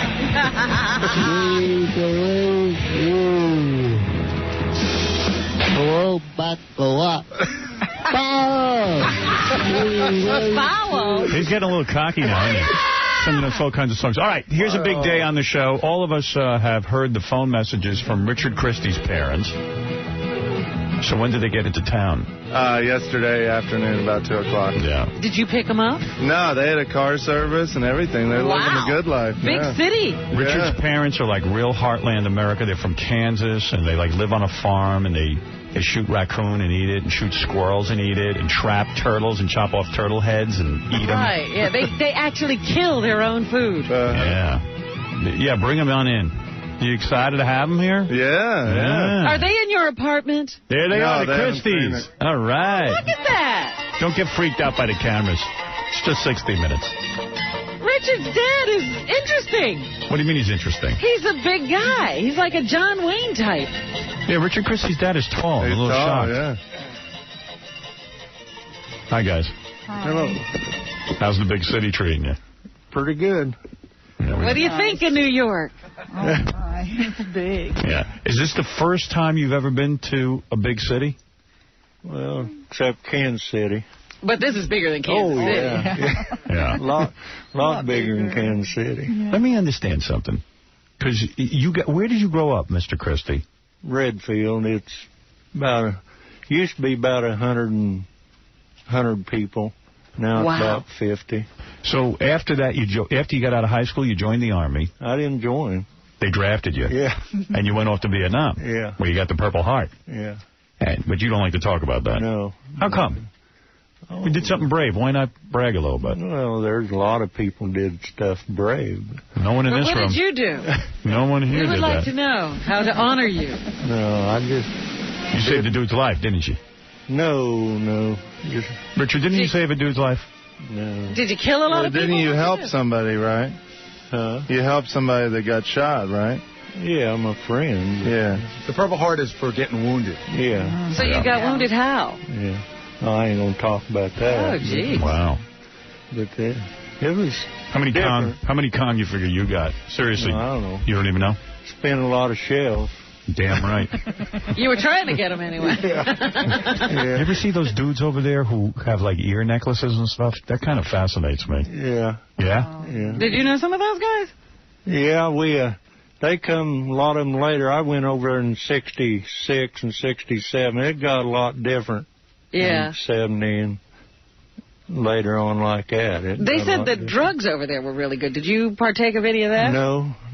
They would like to say I was over there early. Did Richard have a half Vietnamese sister or anything we want to reveal right now? Yeah, how did you R&R? Love me long time. Did you get any R&R over there? Yeah. In Nam? I went to Hawaii. Oh. Did you ever sample any of the local hoes? Just ask him about the barber. What about the barber? We had some nice-looking French. You know, the French were in there before we were in. Right, in Vietnam. Some nice-looking French women. I got some French ass. You learned to parlez-vous français? Oh, yeah. So what happened? The barber serviced you, the French lady? She cut my hair. Did she give you anything? Did you do anything to her? No. You and Mrs. Christie have been married how long now? 30? What did we say, 34 years? You don't even know. 34 years. Yeah, and you Tell him. and she's the only one you ever had? Huh? Is she the only one you ever had? Yeah. Oh, get out of here. Mrs. Christie. You little devil. Mrs. Christie, is that true? No.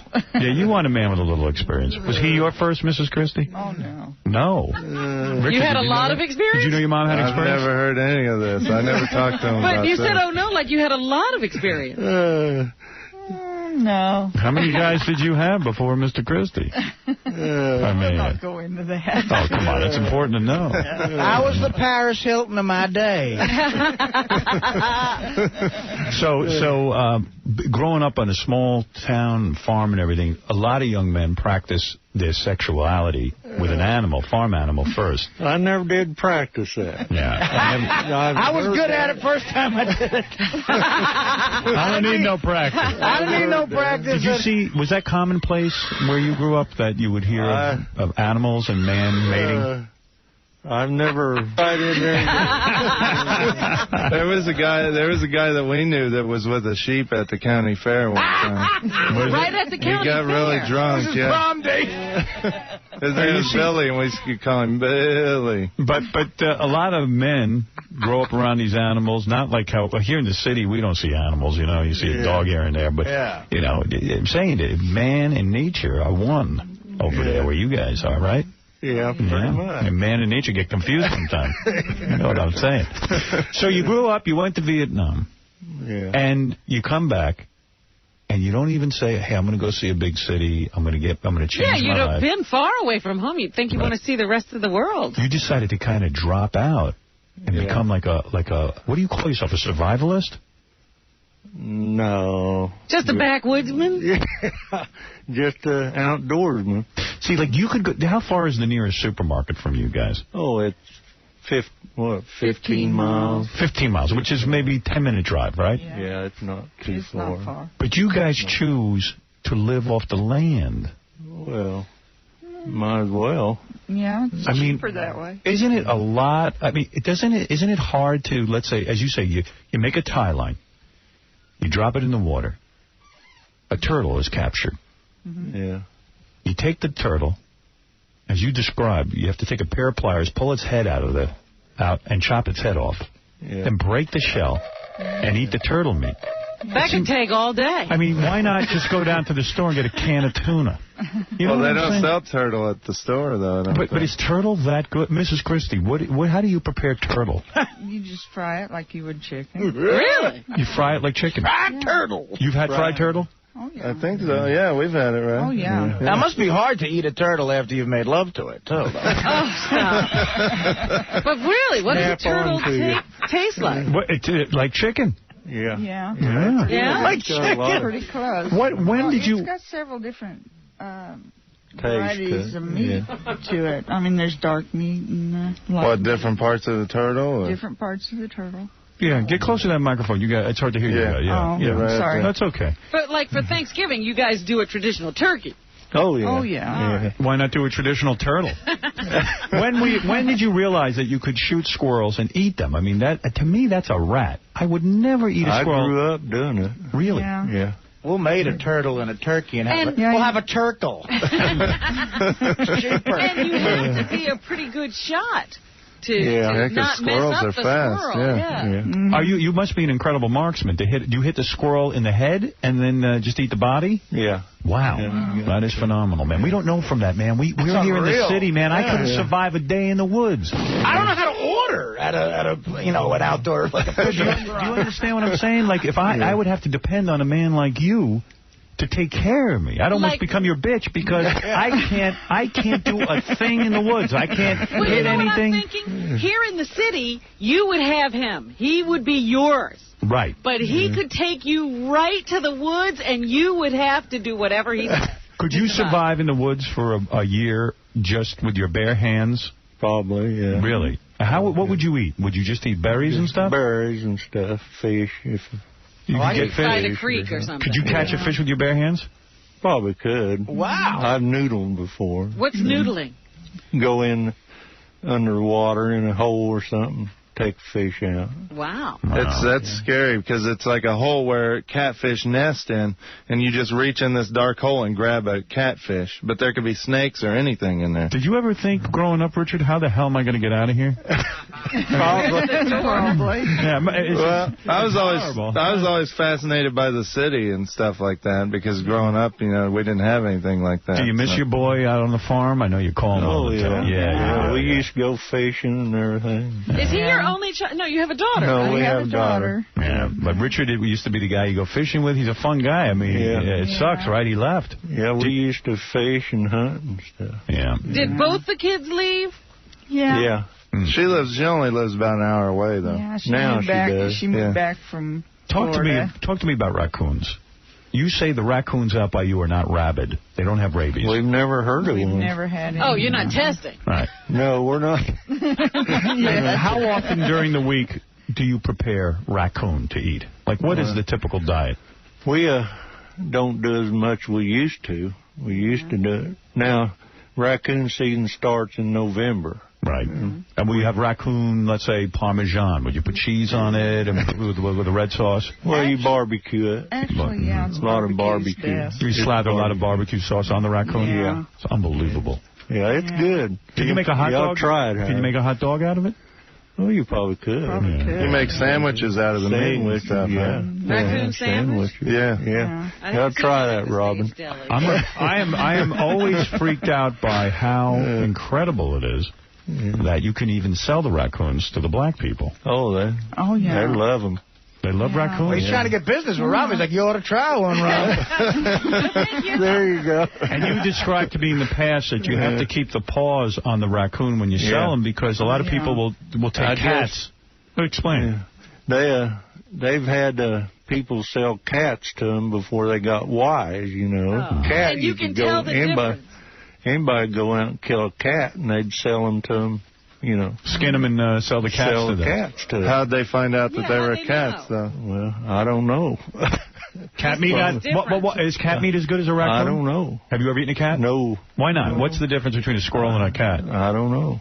Cat's a pet, And we won't eat possum either. You won't eat possum? Why? Why is that? No, they're too nasty. Mrs. Christie, did you ever fantasize what life would have been like with a different man? Maybe get off the farm and maybe eat a decent meal? You know what I mean? Did you ever be rich? Yeah, very rich guy. Something like that, yeah. Go over to Arby's. Somebody who will actually, like buy some meat in a supermarket.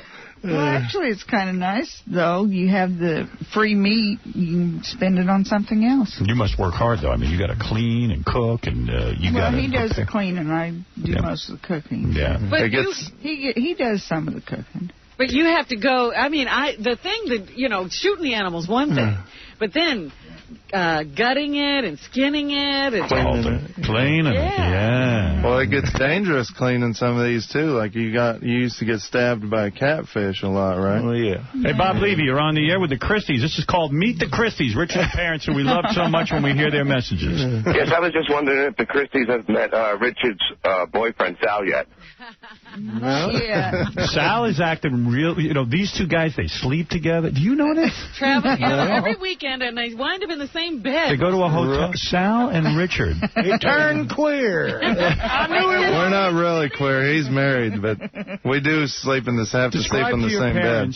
That you were sleeping in a bed with Sal, even though there was another bed. And Sal pleasured himself, if you don't mind me saying, Mrs. Christie. Sal pleasured himself while I was in bed asleep with Richard. Oh, my. And last week... While I was asleep, I had nothing to do with it. Wait a minute. Last week, the bed was so small that their butts were touching. What is it, Sal? I just want to say that you have an Mr. and Mrs. Christie. Yeah. Are you guys over here? Hi. Put your shirt down. By the way, I want to go on record as saying... Can you skin and gut him? I just want to say that not only is your son eating turtle and raccoon, but a little Sicilian snake as well. Yeah, those two are like in love with each other. Oh, my. You have a great, great son. Thank you. Hey, thanks, Sal. Can I say something about Sal? Because 60 Minutes is here today, Sal is acting like such a jerk out in the halls. Whenever the camera isn't on him, he's doing everything he can to get attention, and he's out there doing a whole show in the halls in front of their camera. They were in the back studio with me, and he comes back there tooling around, and he starts touching me and stuff. And then the camera wasn't on him for 10 minutes. He knocked over a whole rack of carts just so they would, put the camera on. I haven't been able to F with Baba Booey in so long in front of a camera, so I'm just having a field day out there. Apparently when I came in here, Sal was doing the Gary show out there for the 60 Minutes camera. He had the monkey mask on and the banana and everything. Wow. I predict by the end of the show, Sal will light himself on fire. just for that camera. It's a 10-minute piece about Howard. I don't think they're going to want to show Sal in the monkey mask. Really? Oh, I think it'll make it in there. Here are some of the lunatics who work with him. Degenerates and slobs. Howard, even going down that road, I just thought it was funny. When was the last time you ever saw Benji present a bit during the show? I know. Is he doing Benji. it too? Yeah, Benji, that was nice how you walked in and you had all kind of ideas about Central Park. And Wait, I don't do that every damn day. No. Artie, no. do I not say Artie, come on. every single day? I've seen Benji pitch every single day. You don't use my ideas? How often? Once a week? No, Gary, every single segment. But when have you ever come around the console and been in that little group? You don't usually do that. You are totally, Howard, he's totally making that up. You're doing it now. I know this is your attention, the acting bit. I direct your attention to the part which is in my hand, which is a bit that I conceived over 4 months ago. That maybe it wasn't the right time to do it then, but I think this would be an opportune time to do it now. Benji every day does. This is Benji the star. He does. Benji's acting right now. And there's Sal waving a banana in front of Gary's face. Gary, that was just completely untrue. Sit down. Sit down, Benji. Nobody cares. We're talking to the Christies. I wore a black T-shirt just for today. It's like there's a hot chick around here and everybody's trying to Everyone's impress her. performing for 60 minutes. Don't worry. Once you see this piece, you'll wish you were never on it. Hey, Howard. Yeah. By the way, for the Christies, you should. I just gave you a cart.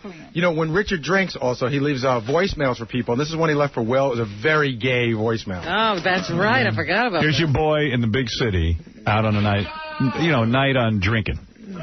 Hey, what's up, Will, you sexy bitch? All right, I'm going to leave you a message, and this is it. I'm going to take a right on the phone right here. Dude, I'm wasted.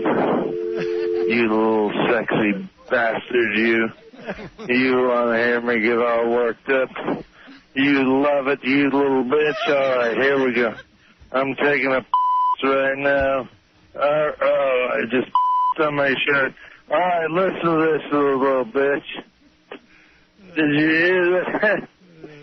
I just took a dude, I'm wasted. I'm taking a ride in Manhattan on 42nd Street. Oh, you love it. You just want to hear me take a You love this stuff. You turn on my hot, sexy, hairless body.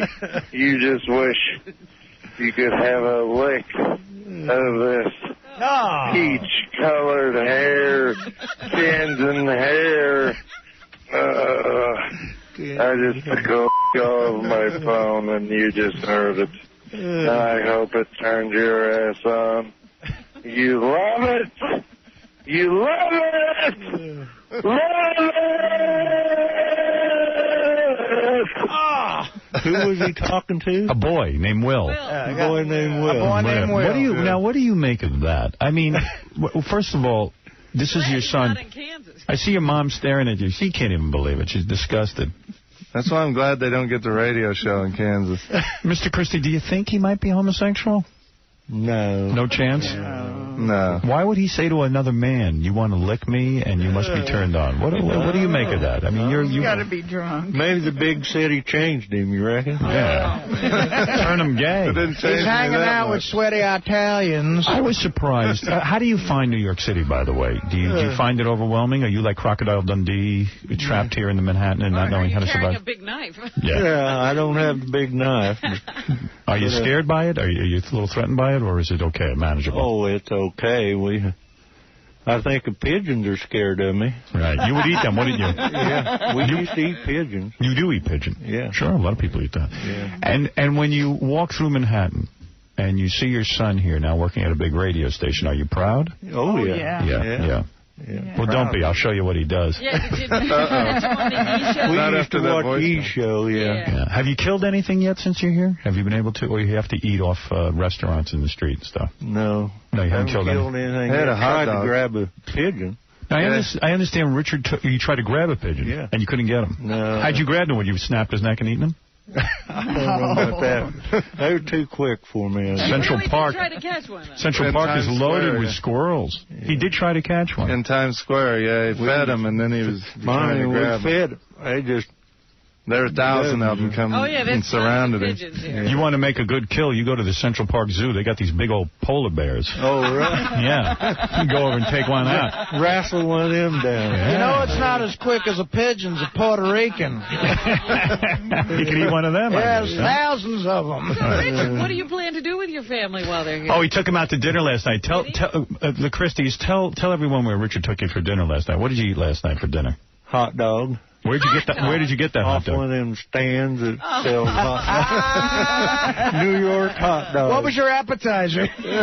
How'd you like that? Peanuts. It was all right. Why won't you take your family to a nice dinner at a Chinese restaurant or something? Oh, I will. I probably will today. But last night I just wanted them to get some authentic New York food. The hot dogs, as New York as it gets. Yeah. What about your son's hygiene? I learned something very disturbing about him.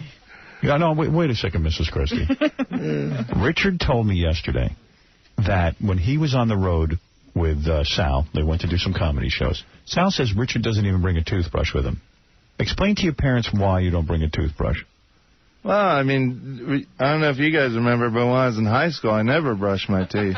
I would go months without brushing my teeth in high school. But why not now? I mean, why not brush your teeth now? I figure a day or two don't hurt. When I get back, I'll do it. I'm usually only on the road for a couple of days. Mrs. Christie, I mean, it calls into question your raising of this young man.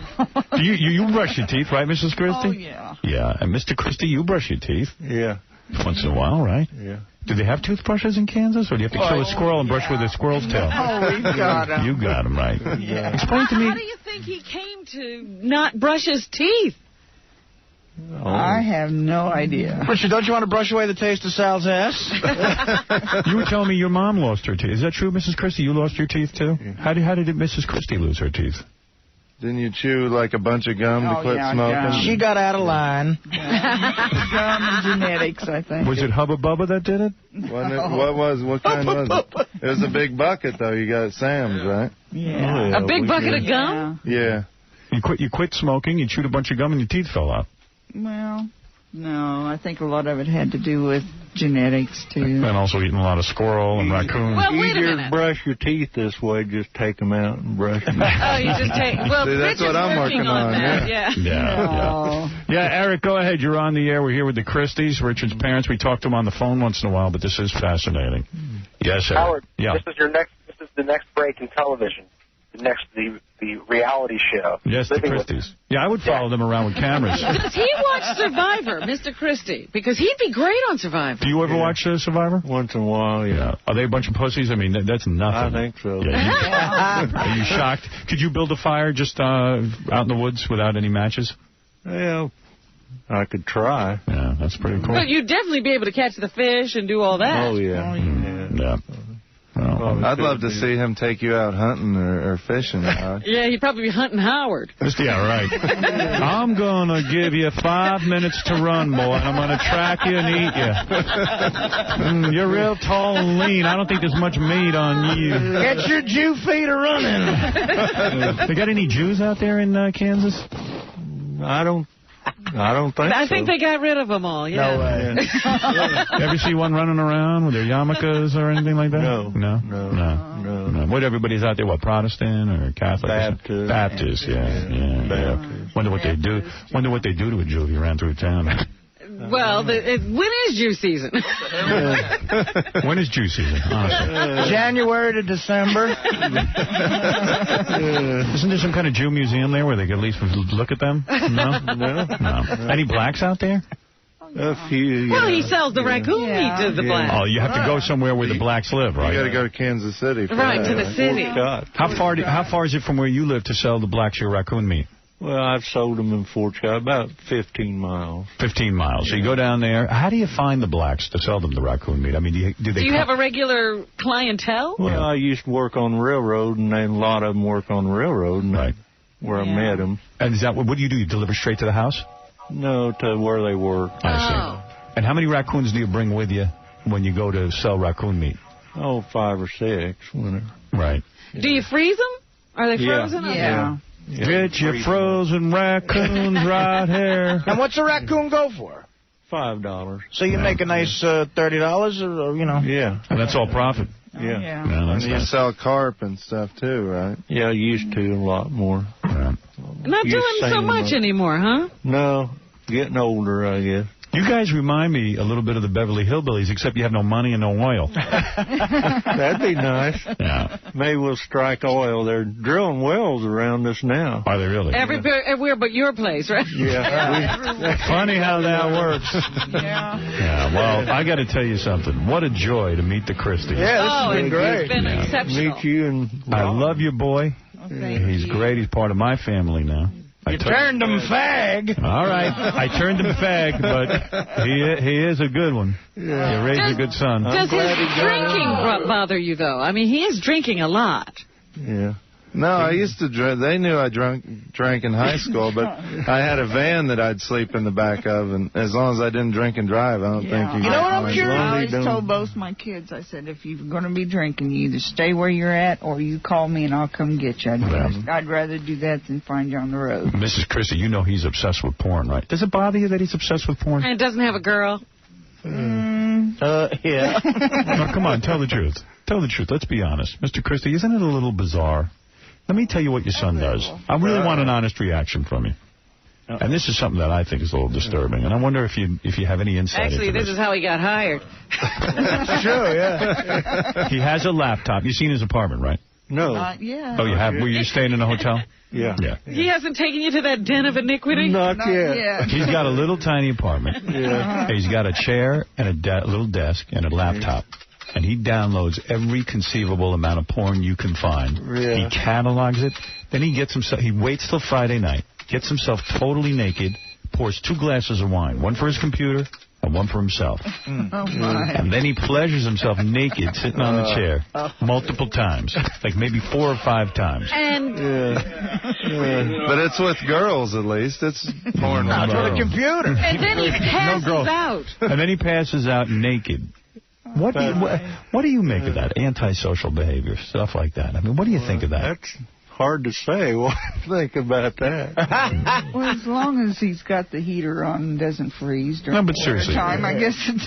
Did you guys teach? I mean, were you guys into porn at all? No. Did you pleasure yourself at all? No.